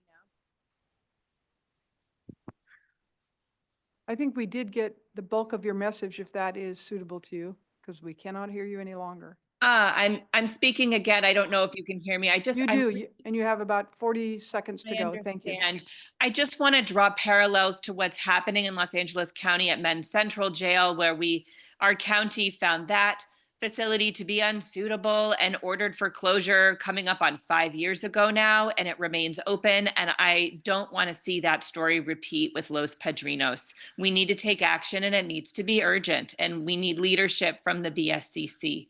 And I will continue to show up at these meetings and advocate to that effect. And I appreciate those who have spoken out similarly on this issue. Thank you. Thank you. Hello, Ms. Serna, you can unmute yourself. Hello, yes, my name is Paloma Serna. I'm the mother of Elisa Serna, who died November 11, 2019 in one of the San Diego County Jail, and I'm with Saving Lives in Custody, California, and North County Equity and Justice Coalition. I'm here today to speak on behalf of families and community members impacted by in-custody deaths in California. Far too often, we hear sheriffs across the state, including Sheriff Kelly Martinez in San Diego County, being praised as if they are doing a great job, while the reality inside these jails tells a very different story. In LA alone, we've already seen one of the highest rates of in-custody deaths in the state this year. Yet despite this, the sheriff like Chad Bianco in Riverside County, who now wants to run for governor, and other continues to be recognized without true accountability. No sheriff should be celebrated while people are dying, from preventable death in their custody. The tragic loss of life inside our jails is not just a failure of leadership. It's it's a crisis throughout the whole state. Families are left without answers. There is little transparency, and without oversight, there is no trust. That's why this board must prioritize continued and strengthen oversight, not only by the deputies, but of the contracted medical and mental health providers who are tasked with caring for vulnerable people in custody. We need data, transparency, public reporting, independent investigation, and real consequences when policies are violated or lives are lost. Accountability cannot exist without transparency, and transparency cannot exist without the board demanding it. The lives lost in California jail matters. Their families deserve justice, and the board has the power and responsibility to ensure that the truth, It's not hidden behind closed doors. Thank you. Thank you. Yusuf, you can unmute yourself. Yes, this is Yusef Miller, North County Equity and Justice Coalition, Saving Lives in Custody, California. And it just seems that we're hamstrung by the issue that there's no place else besides Los Padrinos. And we have, just like we're hamstring that there's no place that can take all the people of Min Central. We are in the same cycle as was mentioned by an earlier speaker, that there is no real consequence to not following the recommendations of the staff and the board, find them in compliance or out of compliance. So what? What are you going to do about it? That's the problem, that we don't have anything but to allow them to continue working on this one string at a time, coming in and out of compliance. This is the issue, is that you have really no ability to force some type of punishment or penalty outside of just words and documentation. It's a so what if they're not in compliance in Los Padrinos, and it's a so what that they're not in compliance in Min Central. And this is what we're going to see over and over in this cyclical up and down type of findings that we're having and that we're seeing and discussing here. So I understand your frustration, but the frustration is inherent in this system of not being able to actually penalize or make the institution feel the pressure to do better. Thank you. Sir Bailey, you can unmute yourself. Man, thank you again, BSCC board. Thank you, all you speakers, everyone speaking with so much heart. We can do better. We can do something else. Los Padrinos was chosen to move young people there based on a context. If you remember, Los Padrinos is a already defunct facility when we moved children there. It was already closed down because our move forward, man, brother said there's a disconnect, or that compliance and decarceration are two separate things. And that's the issue, they're not. In 2020, the state voted that in order for the justice system to be in compliance, we are transforming, we're changing. New jobs, new work. So move in a way and think. Hear that probation officer say, if transparency is really being given, we don't have enough. We've heard it all. We're doing this for us, all of us. And thank you for what you're doing. We, sir, this is Sir James Bailey. We, them, ours are our pronouns. We are them. They are us. We are fathers, mothers, doctors, and we're inside, we're outside, and we have a solution. Youth Justice Reimagined. Reimagine Los Angeles. Let's fund it. And let's have fun doing it. Thank you for allowing me to share. Thank you. And we have a final comment from KN. If you're on Zoom, raise your hand so I can unmute you.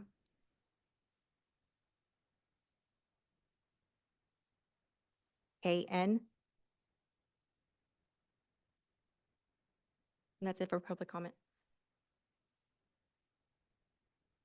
All right, thank you so much for all of your public comments today. We are going to go ahead and close out the public comment because I don't see any in the room. Chair Pinner had to just step out for a moment. Was there anything else? It looks like, We have one more public comment. oh, I'm sorry. Yeah, let's go ahead. Lauren, are you on Zoom right now? Raise your hand so I can unmute you.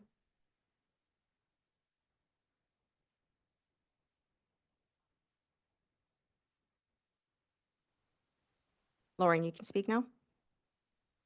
Hi, this is Lauren Walchuk again. I did speak earlier, and I think the board got most of my comments, although there may have cut out on the audio in the middle. The main point, just to reiterate, is that I urge the board to stay true to the finding of unsuitability for Los Padrinos. That means we need to take actionable steps to close that facility for the safety and the sake of our youth. And I'd wanted to draw parallels to the similar fight, the long drawn out fight over Men's Central Jail, where we have, that facility has been ordered for closure for 5 years now. And there continue to be an unacceptable number of in custody deaths in that facility, and it still hasn't closed. And it's because of this question pointed out by a previous speaker of what do we do with these people? And the answer is we need to figure out a way to decarcerate and to get more people out of the criminal justice system in our state and in our counties. And that is the real work. And that's where I would like to see the BSCC really focus, starting with taking steps to really, truly, once and for all, close these facilities. Thank you. Thank you. Okay, that's it for public comment. Thank you so much. I'm just going to wait just a moment until we get Chair Pinner back. So let's just hold on for one moment.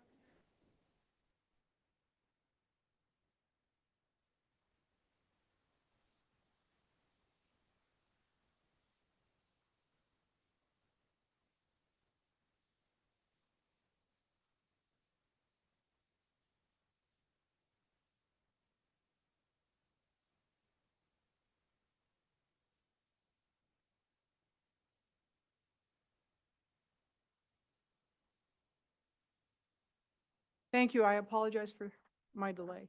We're at the end of the meeting. I think our next, sorry. Chair Oh, did you Pinner? have something?